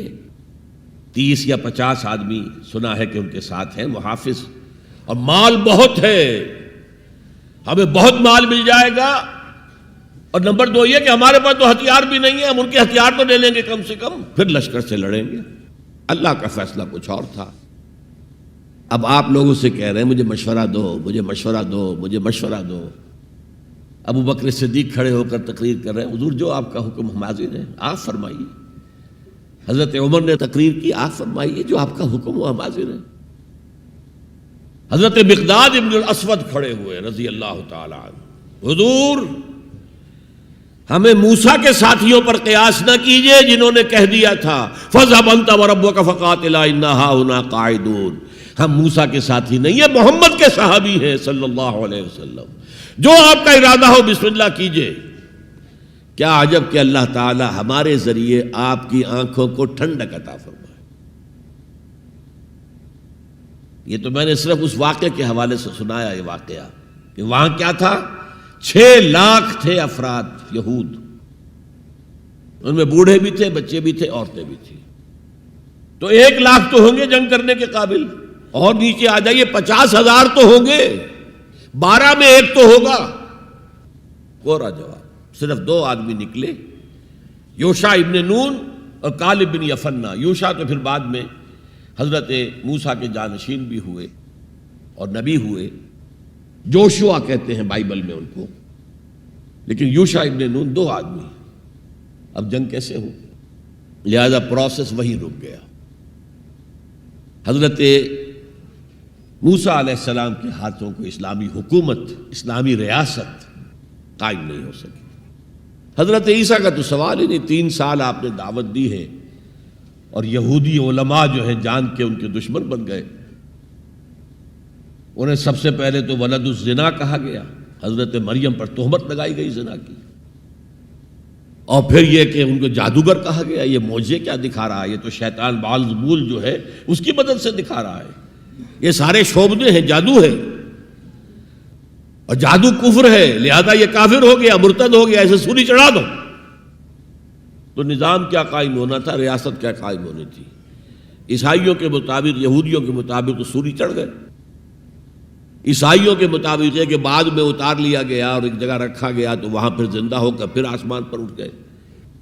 اور ہمارا جو قرآن مجید نے جو ہمیں بتایا اور جس کی کچھ تفصیل ہمیں انجیل برنباس میں ملتی ہے، وہ یہ ہے کہ وہ نہیں، وہ تو پہلے ہی آسمان پر اٹھا لیے گئے تھے، گرفتار ہوئے ہی نہیں۔ جس ان کے حواری نے غداری کی تھی، جیوڈاس اسکریوٹ، اس کو اللہ تعالیٰ نے اس کی شکل کو ولیکن شبہ لہم، مشابہ بنا دیا حضرت عیسیٰ علیہ السلام کی شکل کے۔ وہی بدبخت گرفتار ہوا اور کیفر کردار کو پہنچا، سولی پر چڑھا جسے چڑھنا ہی چاہیے تھا، غداری کی تھی۔ بہرحال میں کہہ رہا تھا کہ یہ کام انذار، تبشیر، واعظ، نصیحت، تعلیم، تبلیغ، تربیت، تزکیہ، یہ سب رسولوں نے کیا اور حضور نے بھی کیا، لیکن یہ معاملہ صرف محمد کے لیے ہے صلی اللہ علیہ وسلم، اور 3 دفعہ آیا ہے۔ کسی اور نبی اور رسول کے لیے 1 دفعہ بھی نہیں آیا کہ ان کا فرض منصبی ہے دین کو غالب کرنا۔ صرف تبلیغ نہیں، غالب کرو۔ یہ تھا وہ مشن جس میں آپ کو نصرت درکار تھی۔ فالذین آمنوا بہ وعزروہ ونصروہ، مدد کریں ان کی۔ وہ مدد کس کام میں تھی؟ دین کو غالب کرنے کی۔ اس لیے آتا ہے نا سورہ صف کے آخر میں، یا ایھا الذین آمنوا کونوا انصار اللہ، اے ایمان والو اللہ کے مددگار بنو۔ کما قال عیسی ابن مریم للحواریین من انصاری اللہ، جیسے کہ دیکھو 600 برس قبل حضرت مسیح اور حضور کے درمیان 600 برس کا فصل ہے، جیسے کہ 600 برس قبل ہمارے بندے عیسیٰ نے کہا تھا حواریین سے، کون ہے میرے مددگار اللہ کے راستے میں؟ اور حواریین نے کہا تھا نحن انصار اللہ، قال الحواریون نحن انصار اللہ۔ تو یہ اللہ کی مدد اور اللہ کے رسول کی مدد، من انصاری الی اللہ، کون ہے میرا مددگار اللہ کے راستے میں؟ یہ ہے تیسری بات، یعنی کون ہے وہ لوگ جو اصل میں متبع محمد ہیں صلی اللہ علیہ وسلم۔ الذین یتبعون الرسول النبی الامی، ان کی شان کیا ہوگی؟ فالذین آمنوا بہ وعزروہ ونصروہ۔ اور چوتھی بات واتبعوا النور الذی انزل معہ، اور جو پیروی کریں گے، وہی اتباع کا لفظ چلا آ رہا ہے، اتباع اتباع اتباع، وہ اتباع کریں گے اس نور کا جو ان کے ساتھ نازل کیا جائے گا، یعنی یہ قرآن حکیم۔ فَأُولَٰئِکَ هُمُ الْمُفْلِحُونَ، تو وہ ہوں گے مددگار، وہ ہوں گے کامیاب ہونے والے، مفلحون میں سے ہوں گے۔ اللہم ربنا اجعلنا منہم، اللہ تعالی ہمیں ان میں شامل کرے۔ اب تھوڑا سا خاکہ میں آپ کے سامنے رکھنا چاہتا ہوں، حضور نے یہ کام کیسے کیا جو کسی اور نبی سے نہیں ہو سکا؟ صرف ایک نبی سے، ایک رسول سے ہوا۔ نظام قائم کرنا، حکومت اللہ کی قائم کر دینا۔ جیسے کہ شاید آپ کو معلوم ہو کہ انجیل میں جو دعا ہے لارڈس پریئر کہلاتی ہے، جیسے ہمارے ہاں سورہ فاتحہ ہے، ایسا ہی مقام ہے لارڈس پریئر کا عیسائیوں کے ہاں۔ اس میں کیا الفاظ ہیں؟ Thy kingdom come, Thy will be done on earth as it is in heavens. اے اللہ، اے رب، تیری حکومت آئے، حکومت الہیہ قائم ہو جائے، تیری حکومت آئے۔ اسی کو حضرت مسیح کہتے رہے، کنگڈم آف ہیون آن ارتھ، آسمانی بادشاہت زمین پر قائم ہو جائے۔ Thy kingdom come, Thy will be done on earth as it is in heavens. تیری مرضی جیسے آسمانوں میں پوری ہو رہی ہے، سارے سیارے، سارے ستارے، ساری گیلیکسیز، پوری کائنات جس طرح تیرے حکم کے پابند ہیں، اے رب ایسے ہی تیری مرضی زمین پر بھی پوری ہو۔ یہ کام جو ہے بڑا جان جوکھوں کا کام ہے۔ تبلیغ میں، تعلیم میں محنت ہوتی ہے، مشقت ہوتی ہے، وقت لگتا ہے، اس میں کوئی شک نہیں، لیکن محض تبلیغ، محض تعلیم، محض تربیت، محض تزکیہ، یہ محمد رسول اللہ کا طریقہ نہیں ہے۔ برا نہ مانیے، میری بات پر غور کیجیے گا۔ محمد رسول اللہ کا طریقہ کیا تھا؟ دعوت دو قرآن کے ذریعے، انذار کرو قرآن کے ذریعے، بشارت دو قرآن کے ذریعے۔ فَإِنَّمَا يَسَّرْنَاهُ بِلِسَانِكَ لِتُبَشِّرَ بِهِ الْمُتَّقِينَ وَتُنذِرَ بِهِ قَوْمًا لُدًّا۔ اے نبی، ہم نے اس قرآن کو آپ کی زبان میں آسان کر دیا ہے۔ وَلَقَدْ يَسَّرْنَا الْقُرْآنَ لِلذِّكْرِ فَهَلْ مِن مُدَّكِرٍ، 4 دفعہ آیا ہے سورہ قمر میں۔ ہم نے قرآن کو نصیحت اخذ کرنے کے لیے بہت آسان کر دیا ہے، تو ہے کوئی جو نصیحت کا طالب ہو؟ دعوت ہو، تذکیر ہو، فذکر بالقرآن من یخاف وعید، پہلا کام حضور کا یہ تھا، قرآن کے ذریعے سے لوگوں کو اللہ کی طرف بلانا۔ یہ دعوت، تبلیغ کسے کہتے ہیں؟ To reach out to someone, to convey to ہم سم میسج، یہ تبلیغ ہے، اور اس کو کھینچ کر لے آنا اللہ کے راستے کی طرف، یہ دعوت ہے۔ ومن احسن قولا ممن دعا الی اللہ وعمل صالحا وقال اننی من المسلمین، اس شخص سے اچھی بات کس کی ہوگی جو اللہ کی طرف بلائے اور اچھے عمل کرتا ہو۔ یہ نہ ہو کہ وہ دوسروں کو تو نصیحت اور خود میاں فضیحت، یہ نہیں، اور کہے کہ میں بھی عام مسلمان ہوں، میں تم پر کوئی فوقیت کا دعویٰ نہیں کر رہا، میں کوئی آسمان سے نہیں اترا ہوں، میں بھی عام مسلمانوں میں سے ہوں، اننی من المسلمین۔ تو قرآن کے ذریعے تذکیر، قرآن کے ذریعے نصیحت۔ یا ایھا الناس قد جاءتکم موعظۃ من ربکم وشفاء لما فی الصدور، یہی ہے موعظہ، نصیحت، اور یہی ہے شفاء لما فی الصدور، دلوں میں جو روگ ہیں ان کا علاج یہ ہے۔ وہدی ورحمۃ للمؤمنین۔ تو حضور کا طریقہ پہلا کیا تھا؟ قرآن کو عام کرو، جہاں آپ گئے قرآن سنایا۔ آپ کے کوئی خطبات ہمیں نہیں ملتے۔ جمعے کے خطبوں میں کیا کرتے تھے؟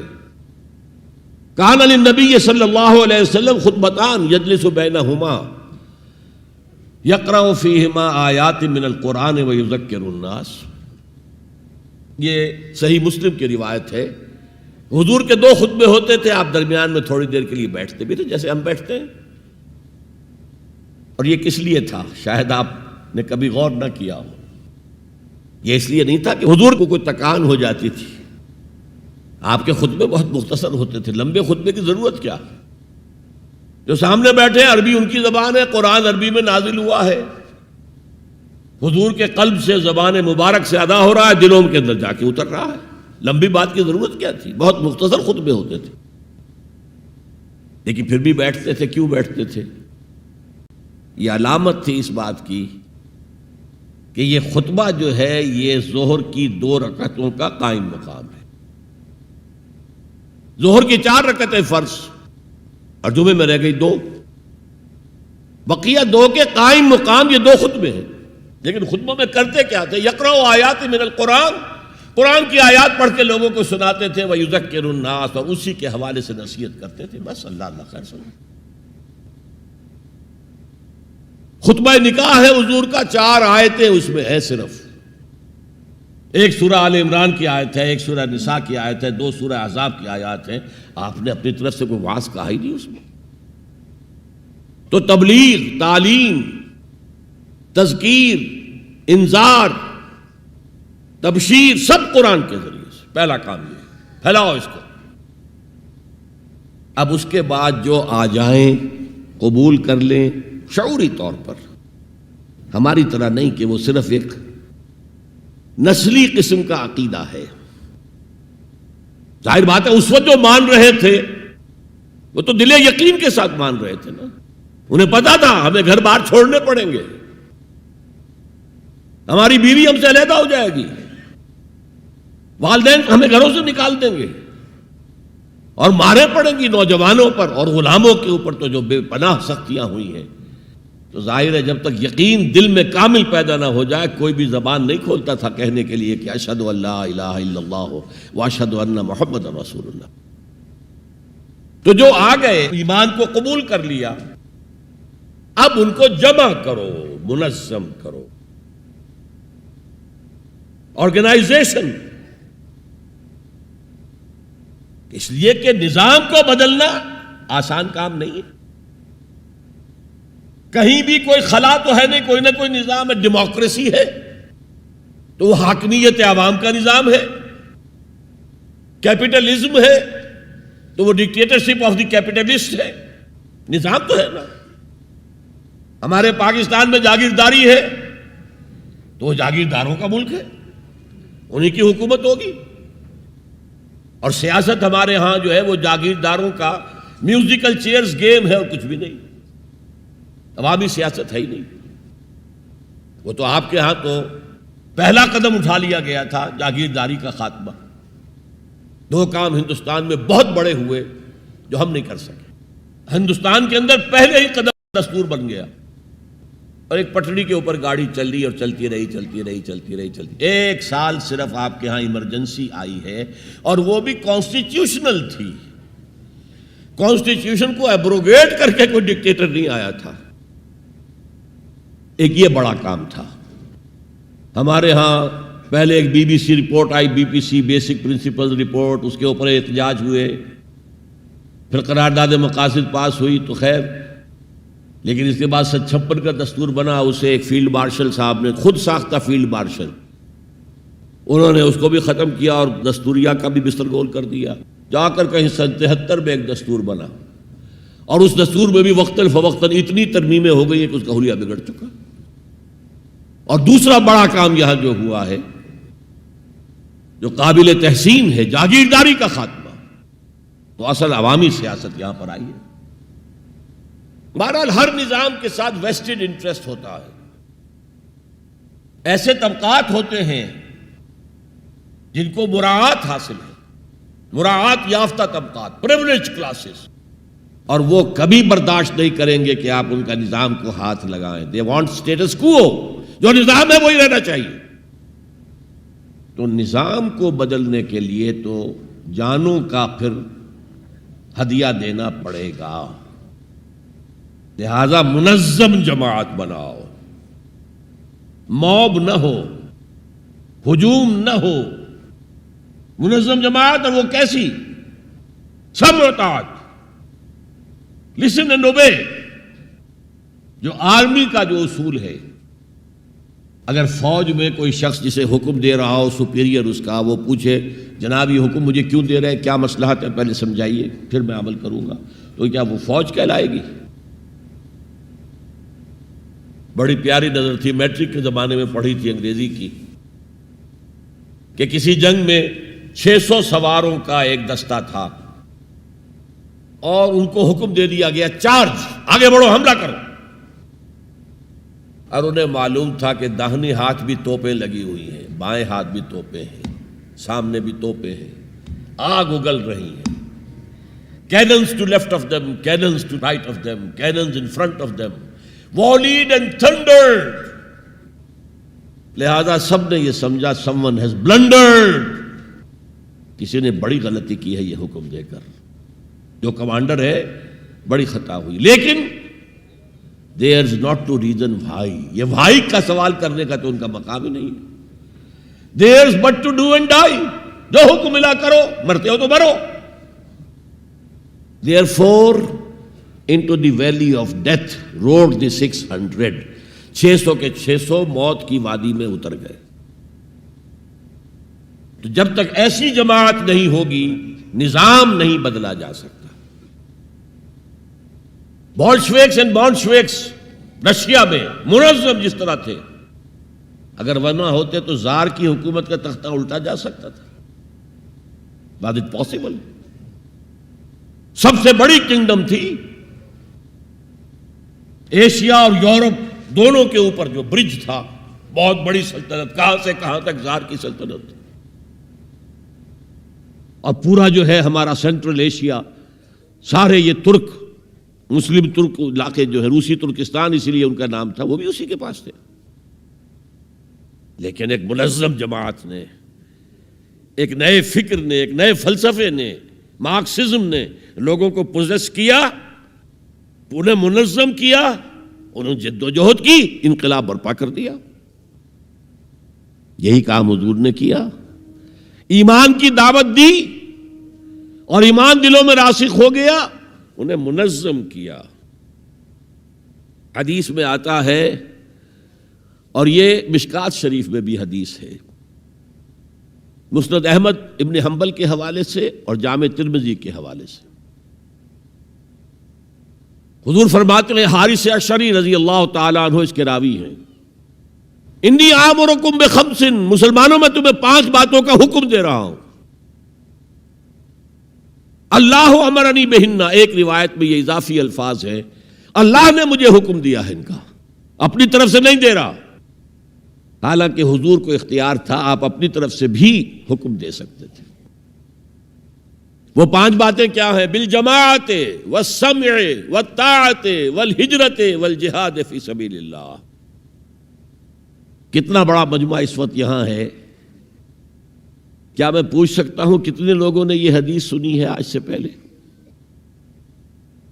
ذرا ہاتھ اٹھائیں. کیا وجہ؟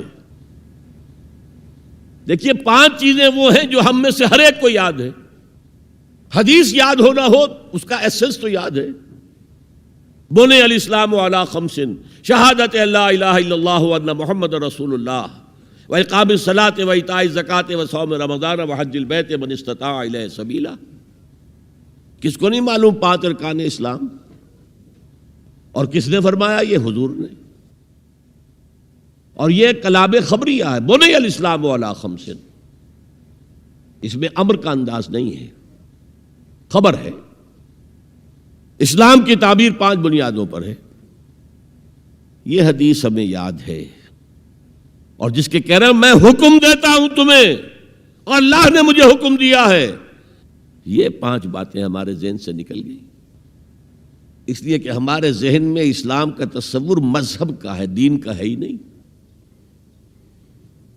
ہم وہی سمجھتے ہیں کہ نماز, ایک تو یہ کہ ہمارے عقائد ٹھیک ہوں, نماز روزہ حج زکوٰۃ کا تقاضا ہو, اور کچھ جو ہمارے سوشل کسٹمز ہیں, عیدیں منائیں, جمعہ پڑھیں, قربانیاں دیا کریں عید الاضحیٰ میں, بچے کا عقیقہ کریں, مردے کو دفنائیں کفنائیں, شادی ہو تو ایجاب و قبول کرائیں, پھیرے نہیں ڈلوائیں گے.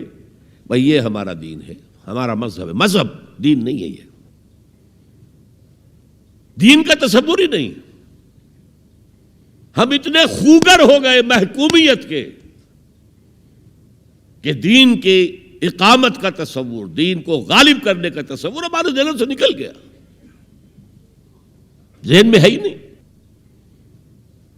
علماء کو بھی اجنبی سی بات لگتی ہے, یہ کیا بات کہہ رہے ہیں, یہ تو اجنبی سی بات ہے. اس لیے کہ ہمارے ذہنوں سے تصور نکل گیا. پہلے مسلمان بادشاہ تھے, ملوکیت تھی, وہ اسلام تو نہیں تھا. اسلامی نظام تو خلافت راشدہ کا تھا, ابو بکر اور عمر اور عثمان اور علی اور حضرت حسن کو میں مزید شامل کرتا. تب 30 برس بنتے ہیں جو حضور نے فرمایا تھا کہ یہ 30 برس خلافت رہے گی. بعد میں تو ملوکیت آ گئی. یہ بنو امیہ کے بادشاہ تھے, چاہے خلفاء اپنے آپ کو کہلوائیں, بنو عباس تو بڑے بادشاہ تھے، شہنشاہ تھے، بڑے محل بنائے تھے، اور یہی حال پھر جن کو ہم کہہ دیتے ہیں عثمانی خلفاء، یعنی ترک بادشاہ اور شہنشاہ، ان کا بھی حال یہی تھا۔ اسلام کہاں ہے؟ اس کے بعد آ گئے انگریز نے کہا قانون ہمارا ہوگا، کرمنل لا ہمارا ہوگا، CRPC ہماری ہوگی، سول لا ہمارا ہوگا، نظام ہمارا ہوگا۔ ہاں نماز پڑھ سکتے ہو، روزہ رکھ سکتے ہو، ہمیں کوئی تمہارے مذہب سے کوئی دشمنی نہیں ہے، بلکہ انگریز نے تو بڑی رعایت کی تھی۔ اس نے کہا تھا تم اپنے فیملی لاز بھی اپنی مرضی سے جیسے چاہو طے کرو۔ آج مسلمان ممالک میں سے بھی اکثر نے اپنے فیملی لاز چھوڑ کر یورپ کے فیملی لاز اختیار کر لیے، اور پہلی مرتبہ یہ کام کیا تھا ترک نے، اور یورپ کے اخبارات نے پھر تنزیہ لکھا تھا کہ یہ عجیب قوم ہے، کہتی ہے کہ بہترین قانون ہمارے پاس ہے، اور حال یہ ہے کہ فیملی لاز بھی ہم سے مانگ رہے ہیں، رومن لاز سے اخذ کر رہے ہیں فیملی لاز اپنے۔ یہ ان کا حال ہے، کہتے ہیں بہترین قانون ہمارے پاس۔ تو انگریز کے آنے کے بعد اب ہمارا علماء کا قال اللہ و قال رسول یا مدرسہ چلا لے۔ بہرحال انہوں نے بڑی خدمتیں کی ہیں، اگر یہ نہ ہوتا تو شاید ہمارے ہاں مساجدیں آباد ہی نہ ہوتی۔ کم سے کم علماء نے وہ پوزیشنیں جو ہیں وہ پر کی ہیں، ایک ڈھانچہ جو ہے وہ برقرار رکھا ہے، اس میں کوئی شک نہیں، ان کی خدمات ہے۔ لیکن انگریز نے تو جو بھی تھا صرف اتنی آزادی دی تھی، اسی کو ہم ذہناً ریکنسائل کر چکے ہیں، بس اسلام یہی ہے نہیں۔ اور آج میں آپ کو بتا دوں، امریکہ اور انگلینڈ خاص طور پر، اور بقیہ عیسائی مملکتیں بھی بالعموم، اسلام کے خلاف جو جنگ جاری کر رہے ہیں، اور تیزی کے ساتھ یہ بڑھے گی، اس کا بھی معاملہ یہ ہے کہ مذہب کی حیثیت سے اسلام کے خلاف ان کی کوئی جنگ نہیں۔ جب بش کہتا ہے کہ ہم تو اسلام کے خلاف نہیں، صحیح کہتا ہے، سچ کہتا ہے، وہ یہ کہہ سکتے ہیں you have come here, you have purchased churches and synagogues and converted into mosques, did we object? تم یہاں آئے، تم نے چرچ خرید کے مسجد بنا لی، سینیگوگ یہودیوں کا خریدا اور مسجد بنا لی، ہم نے کبھی روکا تمہیں؟ تم نمازیں پڑھتے ہو، ہم نے روکا؟ روزے رکھتے ہو، ہم نے روکا؟ بلکہ رمضان میں وائٹ ہاؤس میں ایک افطاری بھی دے دیتے ہیں تمہیں، سیریمونیل۔ تمہاری عید ہے، بقرہ عید ہے، ہم کومیموریٹو سٹیمپس جاری کر دیتے ہیں، یہ عید کا جو ہے ڈاک کا ٹکٹ ہے اور یہ بقرہ عید کا ہے۔ تو مذہب سے تو ہمیں کوئی اعتراض نہیں، لیکن اسلام کا سیاسی، معاشی اور سماجی نظام nothing doing, we will not bear it، نظام ہمارا ہوگا۔ اور سمجھ لیجئے یہ تاریخ نے پورا سرکل، ایک گھیرا پورا کر لیا ہے۔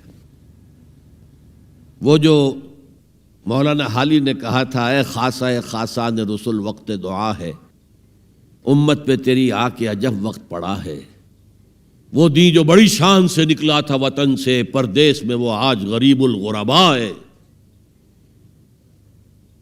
کس شان سے نکلا تھا اسلام، اور آج بالکل ریورس ہو گیا معاملہ۔ اسلام نے یہ کہا تھا اسلام لے آؤ، ہمارے برابر کے بھائی ہو جاؤ گے۔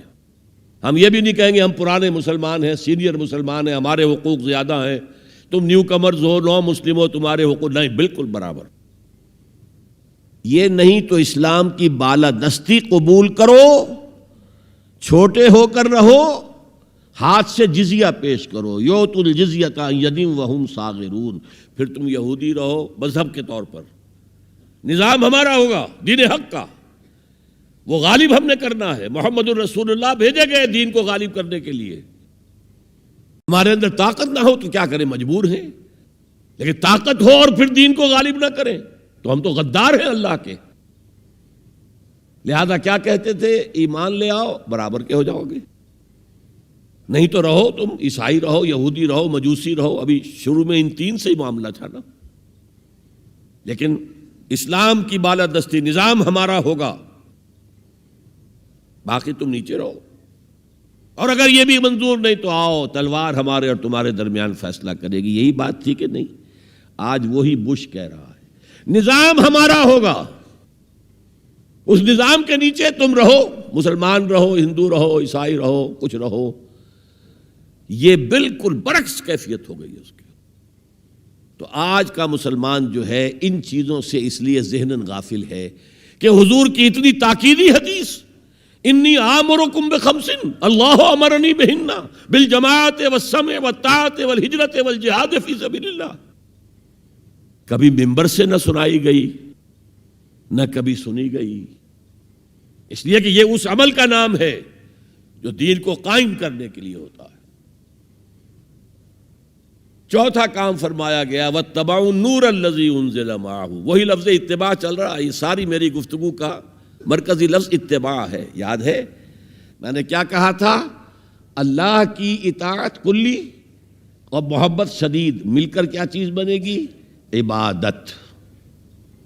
رسول کی اطاعت کلی اور شدید محبت مل کر کیا بنے گی؟ اتباع۔ اور اتباع کا درجہ کیا ہے؟ قل ان کنتم تحبون اللہ فاتبعونی یحببکم اللہ، اے نبی ان سے کہہ دیجئے اگر تم اللہ سے محبت کرتے ہو تو میرا اتباع کرو، میری پیروی کرو، میرے نقش قدم پر چلو۔ اب آپ سوچئے اگر ہم کاروبار کر رہے ہیں، فرض کیجئے کوئی شخص 100% دیانتداری سے کام کر رہا ہے، کوئی شخص سود کے اندر براہ راست ملوث نہیں ہے، وہ نماز پڑھتا ہے، روزہ رکھتا ہے، لیکن یہ اتباع نہیں کر رہا جو حضور نے جو کام کیا تھا کہ غلط نظام، طاغوتی نظام کو جڑ سے اکھاڑ کر پھینکا جائے اور اللہ کا دیا ہوا دین حق قائم کیا جائے، تو اتباع میں کیا حصہ ہے اس کا؟ کوئی نہیں۔ ایک سوال آپ سے کرتا ہوں،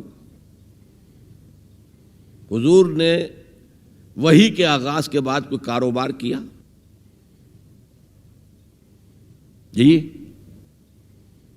آپ پہلے بہت اچھے تاجر تھے، بہت کامیاب تاجر تھے، اس وقت کا ایکسپورٹ امپورٹ، قافلہ لے کر جا رہے ہیں شام، قافلہ واپس لے کر آ رہے ہیں، لیکن جیسے ہی وحی آ گئی یا ایھا المدثر قم فانذر وربک فکبر، اے لحاف میں لپٹ کر لیٹنے والے اب کھڑے ہو جاؤ، کمر کس لو، گرڈ اپ یور لائنز، اپنے مشن کا آغاز کرو۔ اس کا آغاز کیا ہے؟ انذار، خبردار کرو انہیں کہ زندگی یہی زندگی نہیں ہے، اصل زندگی آخرت کی زندگی ہے، اور قیامت کے دن تمہیں حساب جو ہے اپنا پیش کرنا ہوگا، جواب دہی کرنی ہوگی۔ You will have to face the grand accountability of the day of judgment۔ یہ انذار سے بات شروع کرو، وَرَبَّكَ فَكَبِّرْ، اور جو ہدف ہے مقصود کیا؟ اللہ کو بڑا کرو، یعنی اس کی بڑائی نافذ کرو۔ پارلیمنٹ میں بھی اس کا حرف آخری ہو، لِتَكُونَ كَلِمَةُ اللَّهِ هِيَ الْعُلْيَا، تاکہ اللہ کا کلمہ سب سے اونچا ہو جائے۔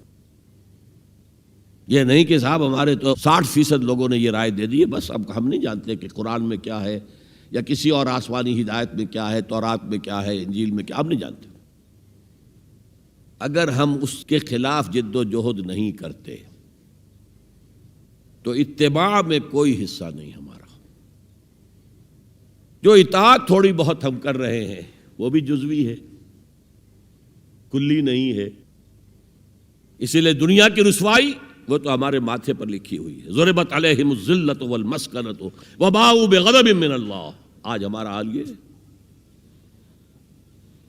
تو اتباع رسول، محبت رسول کا تقاضا وہی جد و جہد کرو، وہی جد و جہد کرو، اسی کا نام جہاد فی سبیل اللہ ہے۔ بدقسمتی سے خود ہم نے غلط انٹرپریٹیشن جہاد کی ہے، جس کی وجہ سے دشمنوں کو موقع ملا ہے۔ جہاد کے معنی جنگ، حالانکہ جہاد کے معنی تو جنگ نہیں ہے، جہاد جد و جہد کا نام ہے، کوشش۔ جہد کے مقابلے میں آئے گی تو وہ جہاد ہے۔ جہد یک طرفہ ہے تو جہد ہے، اور دو طرفہ ہو رہی ہے، رسہ جو ہے آپ ادھر کھینچ رہے ہیں وہ ادھر کھینچ رہے ہیں، یہ جہاد ہے۔ آپ توحید کا پرچم اٹھائے ہوئے ہیں، توحید پھیلا رہے ہیں، وہ شرک پھیلا رہے ہیں، یہ جہاد ہے۔ کوئی مغربی ڈیموکریسی چاہتا ہے، کوئی سوشلسٹ ڈیموکریسی چاہتا ہے، ان کے درمیان رساکشی ہوگی کہ نہیں ہوگی؟ یہ جہاد ہے۔ قتال تو جہاد کی 9 منزلہ عمارت میں جا کے 9ویں منزل پر قتال فی سبیل اللہ، اور یہ دونوں قرآن کی اصطلاحات ہیں۔ ہم نے جہاد کو بھی جنگ بنا دیا، تو پھر تو اب ہر شخص کو قرآن میں جنگ ہی جنگ نظر آئے گی۔ جہاں جہاد کا لفظ آیا جنگ، جہاں جہاد کا لفظ آیا جنگ۔ اسی سے تو ان کو موقع مل گیا نا۔ اے نبی، آپ ان کافروں کی باتیں نہ سنیں، نہ ان کے باتوں میں آئیں، چاہے وہ صاف انکار کر رہے ہیں اور چاہے وہ کوئی مصالحت چاہتے ہوں کہ محمد کچھ نرمی دکھاؤ، کچھ ہماری مانو، کچھ اپنی منوا لو۔ یہ تم نے جو کل پیدا کر دی ہے، گھر گھر لڑائی ہو رہی ہے، اولاد ماں باپ سے جدا ہو گئی، بہن بھائی سے جدا ہو گیا، شوہر بیوی سے جدا، بیوی شوہر سے جدا۔ تو جو کہتے ہیں کہ a house divided amongst itself can not stand, ہمارا تو تم نے قبائلی جو ہمارا روب تھا وہ ختم کر دیا دنیا میں۔ لہذا ایسا کرو، کچھ مصالحت کرو، کچھ اپنی منوا لو، کچھ ہماری مان لو۔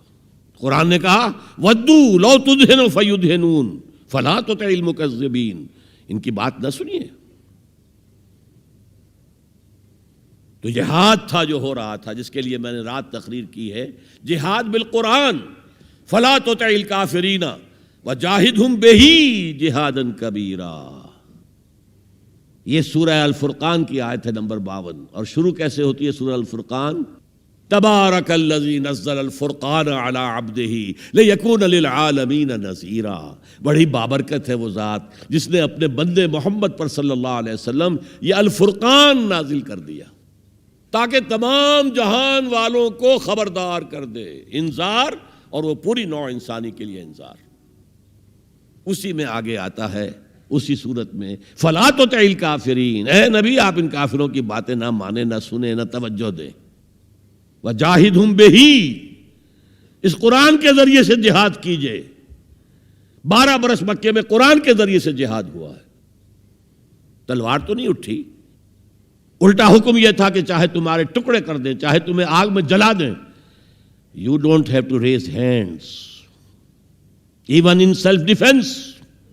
کفوا ایدیکم، اپنے ہاتھ بندھے رکھو، روکے رکھو، کوئی جوابی کارروائی نہیں۔ 12 برس، this was the order of the day. یہ جہاد بالقرآن، اس جہاد بالقرآن کے ذریعے سے لوگوں کو کھینچا گیا، پھر بیعت لے کر ان سے ان کو منظم جماعت بنایا گیا، پھر ان کا تزکیہ کیا گیا۔ تزکیہ کس بات کا؟ دل میں کوئی ولولہ، کوئی امنگ، کوئی حوصلہ، کوئی طلب، کوئی مقصود نہ رہ جائے سوائے اللہ کی رضا کے حصول کے اور آخرت کی فلاح کے حصول کے۔ جب تک پاک نہیں ہو جائے گا دل، جب تک دل سے ساری امنگیں، ساری ایمبیشن نہیں نکل جائیں گی سوائے اللہ کو راضی کرنا اور آخرت کی فلاح طلب کرنا، یہ ہے تزکیہ۔ یتلو علیہم آیاتہ ویزکیہم ویعلمہم الکتاب والحکمہ۔ اگر اس نقش قدم پر آپ نہیں چل رہے تو حضور کے ساتھ محبت کا دعویٰ باطل ہے۔ آپ مسلمان ہیں، ٹھیک ہے، آپ مانتے ہیں انہیں اللہ کا رسول، اور آپ درود بھی بھیج دیتے ہیں، نماز میں بھی درود ابراہیمی ہے، سب کچھ ہے، لیکن یہ ہے کہ اتباع رسول، محبت رسول کے بغیر نہیں۔ اور محبت رسول سے جو اتباع رسول وجود میں آتا ہے وہ ہے من انصاری اللہ۔ اور یہ سمجھ لیجئے، بس آخری نکتہ میں بیان کر رہا ہوں، اگر تو حضور کو بھی بھیجا گیا ہوتا صرف اہل عرب کے لیے تو آپ کی حیات طیبہ ہی میں مشن مکمل ہو گیا۔ جاء الحق وزهق الباطل ان الباطل کان زہوقا، اذا جاء نصر اللہ والفتح ورأیت الناس يدخلون فی دین اللہ افواجا، کام مکمل ہو گیا۔ لیکن حضور کو تو بھیجا گیا ہے پوری نوع انسانی کے لیے۔ وما ارسلناک الا کافۃ للناس بشیرا ونذیرا، اے نبی ہم نے آپ کو نہیں بھیجا ہے مگر تمام انسانوں کے لیے بشیر اور نذیر بنا کر۔ کیا نتیجہ نکلا؟ جب تک پوری دنیا میں اللہ کا دین اسی طرح غالب نہ ہو جیسے حضور کے دست مبارک سے جزیرہ نماء عرب میں ہو گیا تھا، اس وقت تک ہنوز حضور کا مشن تکمیل کو نہیں پہنچا۔ یہ بات میں نے 5ویں جماعت میں پڑھی تھی۔ علامہ اقبال کی نظم شکوہ جواب شکوہ میں نے پڑھی، بانگ درا مجھے میرے بڑے بھائی صاحب نے بھیج دی تھی۔ ایک شعر تو وہ ہے بانگ درا کا جو میرے تحت الشعور میں کہیں چپک گیا تھا اور میری پوری زندگی کو اس نے ایک رخ پر ڈھالا ہے۔ وہ زمانے میں معزز تھے مسلمان ہو کر، اور تم خوار ہوئے تاریک قرآن ہو کر۔ دیکھیے یہ بات صرف اقبال نے نہیں کہی، وہ داڑھی مڈا تھا، عالم تو نہیں تھا۔ یہی بات کہی 14ویں صدی کے مجدد اعظم شیخ الہند مولانا محمود حسن اسیر مالٹا نے۔ 4 سال کی اسیری کے بعد جب رہائی پا کر آئے تھے 1920 میں، اور رہائی کیوں ملی تھی کہ ٹی بی 3rd سٹیج کو پہنچ گئی تھی۔ انگریز ڈرتا تھا کہ اگر ہماری اسیری ہی کے اندر کہیں انتقال ہو گیا تو کہیں طوفان اٹھ جائے گا، لہذا چھوڑ دیا۔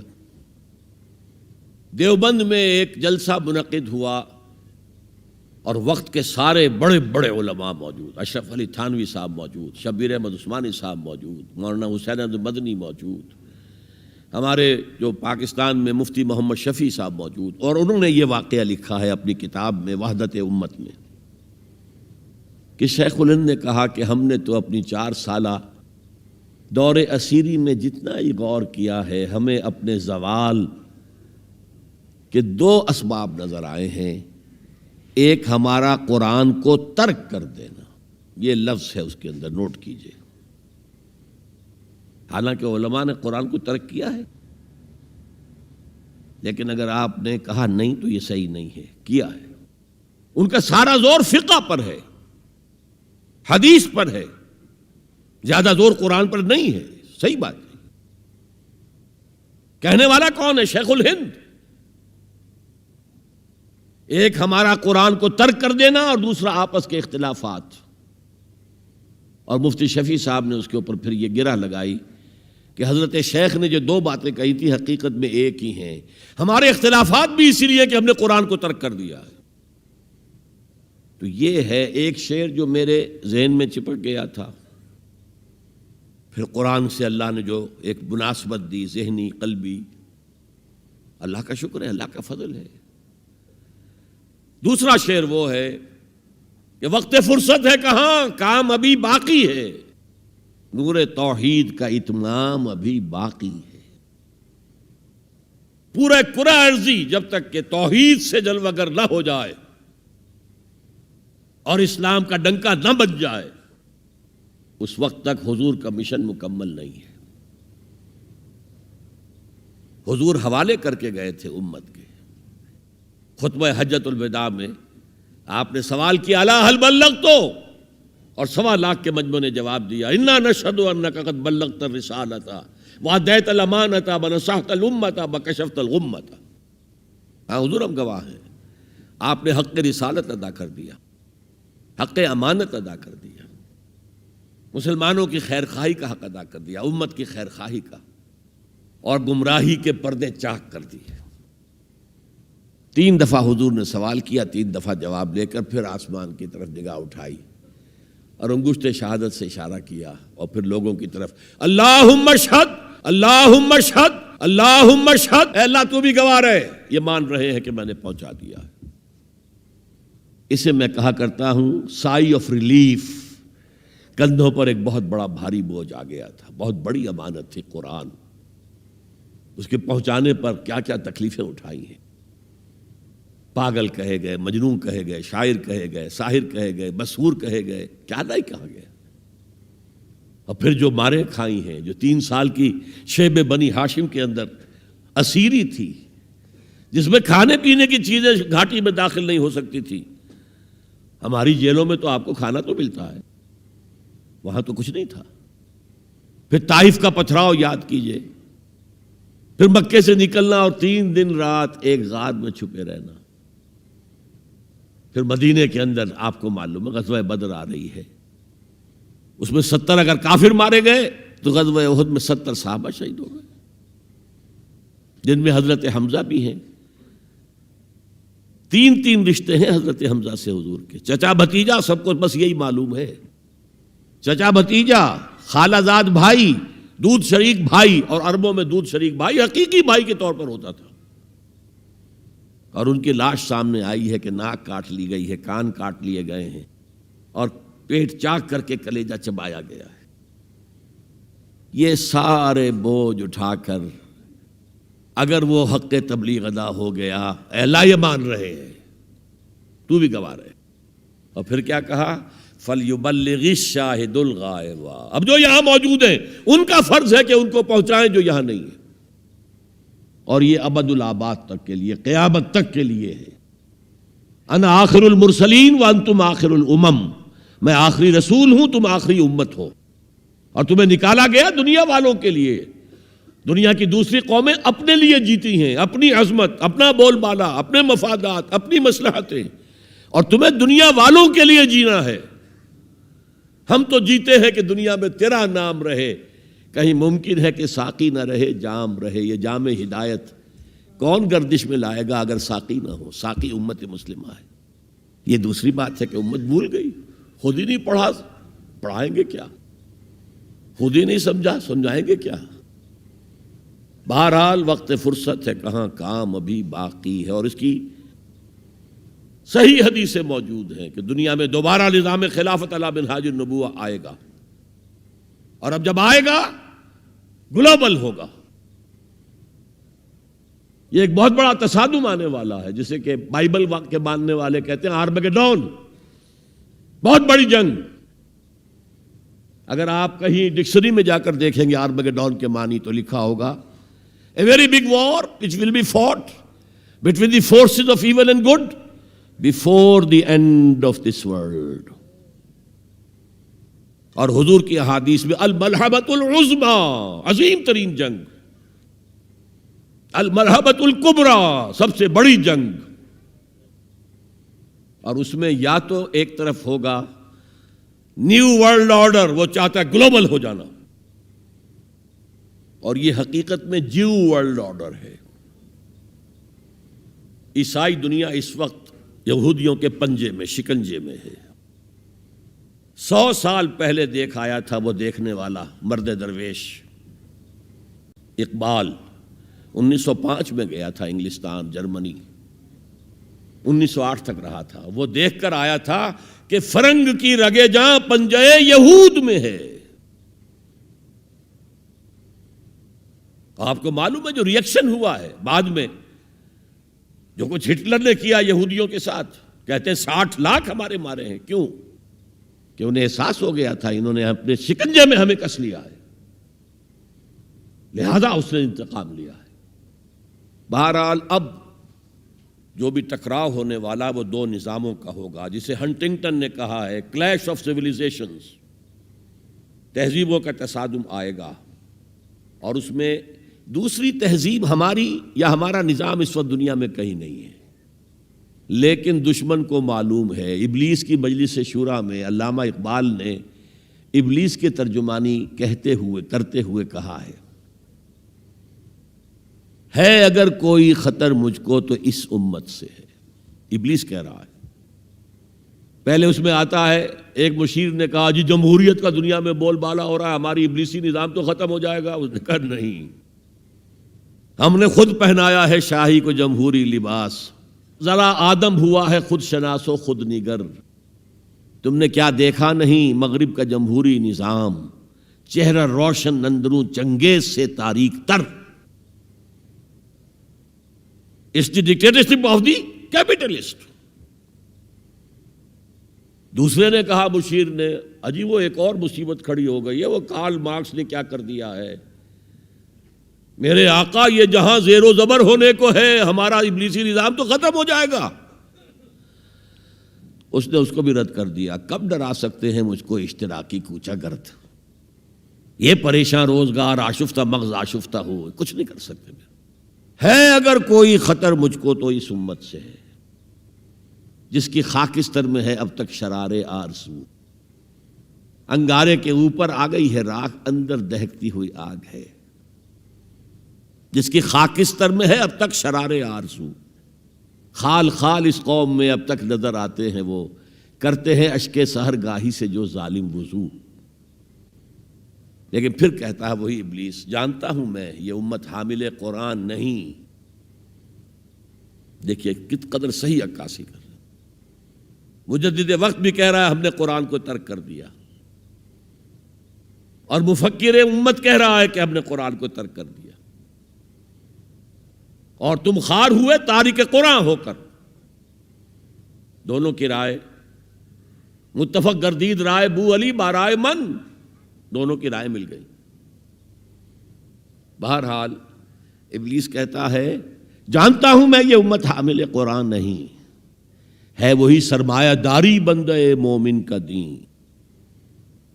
جانتا ہوں میں کہ مشرق کی اندھیری رات میں بے ید بیضا ہے پیران حرم کی آستین، ان کی آستینوں کے اندر وہ ید بیضا والا ہاتھ نہیں ہے۔ عصر حاضر کے تقاضاؤں سے ہے لیکن یہ خوف، ہو نہ جائے آشکارا شرع پیغمبر کہیں، یہ تو تاریخ ادھر جا رہی ہے۔ اب نیا سنتھیسس کیا ہوگا؟ ملوکیت ختم ہوئی، جمہوریت آئی، جمہوریت نے کیپٹلزم کی شکل اختیار کر لی، اس کا جواب کمیونزم میں آیا، کمیونزم نے ڈکٹیٹرشپ کی شکل اختیار کی، وہ بھی آج بڑھ چکا ہے، اور فوکویاما جو ہے بغلیں بجا رہا ہے کہ معلوم ہو گیا کہ ہمارے نظام سے بہتر کوئی نظام نہیں، دیکھو وہ پڑا ہوا ہے مرا ہوا مردہ یو ایس ایس آر کا اور کمیونزم کا۔ لیکن عصر حاضر کے تقاضاؤں سے ہے لیکن یہ خوف، ہو نہ جائے آشکارا شرع پیغمبر کہیں، الحذر آئین پیغمبر سے 100 بار الحذر، حافظ ناموس زن مرد آزما مرد آفرین۔ موت کا پیغام ہر نوع غلامی کے لیے، نہ کوئی فغفور و خاقاں نہ گدائے رہنشیں، کرتا ہے دولت کو ہر آلودگی سے پاک و صاف، منعموں کو مال و دولت کا بناتا ہے امین۔ اس سے بڑھ کر اور کیا فکر و نظر کا انقلاب، بادشاہوں کی نہیں اللہ کی ہے یہ زمین، ان الارض للہ۔ یہ نظام دبا ہوا ہے، راہ کے اندر چھپا ہوا ہے، لیکن وہ خوب جانتے ہیں کہ ان کے اندر وہ جذبہ ہے، اگرچہ ابھی وہ جذبہ بھٹک رہا ہے، صحیح رخ پر نہیں پڑ رہا، کہیں اس نے دہشت گردی کی شکل اختیار کر لی جو کاؤنٹر پروڈکٹیو ہے۔ فائدہ کیا؟ ایک ہاتھی کو آپ ایک سوئی چبھو دیں، اسے پتہ بھی نہیں چلے گا کہ میرے جسم میں کوئی سوئی گئی۔ امریکہ ہاتھی ہے اور نشے میں دھت ہاتھی ہے، جس نے نہ یونائٹڈ نیشنز کی پرواہ کی، نہ ورلڈ کی رائے عامہ کی پرواہ کی، نہ اپنے جو یورپین الائز ہیں ان کی پرواہ کی، کسی کی پرواہ نہیں کی۔ We shall go it alone, جسے جہاں آنا ہو آ جائے ورنہ نہیں، نشے میں دھت ہے۔ لیکن جب یو ایس ایس آر کا خاتمہ ہوا اور ادھر جو ہے نیٹو کو اثر نو منظم کرنے لگے، ایکسپینشن ہو رہی ہے، تو کسی نے پوچھا اس وقت کے نیٹو چیف سے کہ اب آپ کا جو دشمن تھا وہ تو ختم ہو گیا، وہ تو تمہارے قدموں میں پڑا ہوا ہے، تمہارے قرضے لے کر تو بمشکل وہ روٹی کھا رہا ہے، تو کیا ضرورت ہے اب نیٹو کی اور یہ سارا۔ ان کا ہمیں مسلم فنڈامنٹلزم سے خدشہ ہے، ڈر ہے، یہ ساری تیاری اس کے لیے ہو رہی ہے۔ ایک بہت بڑا تصادم ہوگا جس کے لیے کمر کسنے کی ضرورت ہے، لیکن اس میں یہ ہے کہ جو کمزوری ہماری ہے، ہم میتھڈالوجی آف دی پروفٹ صلی اللہ علیہ وسلم کو نہیں سمجھ پا رہے۔ یہ کام ایک دفعہ ہونا ہے، دوبارہ ہوگا اسی طریقے سے جس طریقے سے حضور نے برپا کیا تھا۔ آپ زمانے سے بورو کر کے، کمیونسٹوں سے ان کا طریقہ کار مانگ کر، یا یہ انتخابات کے ذریعے اسلام نہیں آ سکتا۔ وہ آئے گا through the revolutionary process to be derived from the سیرہ of محمد صلی اللہ علیہ وسلم۔ بہرحال اس کے لیے کمر کسیں، اتباع رسول جو ہے، دل میں ارادہ تو ابھی سے باندھیں کہ ہمیں کرنا ہے، اللہ تعالی ہمیں اس کی توفیق عطا فرمائے۔ تو حب رسول کا تقاضا اتباع رسول، اور اتباع رسول کیا؟ حضور نے اپنی زندگی کھپائی کس کام کے لیے؟ دین کی دعوت و تبلیغ اور دین کو قائم کرنے کی جد و جہد۔ اللہ تعالی ہمیں اس کے لیے اپنا عزم مصمم کرنے کی توفیق عطا فرمائے۔ اقول قولی ھذا واستغفر اللہ لی ولکم ولسائر المسلمین والمسلمات۔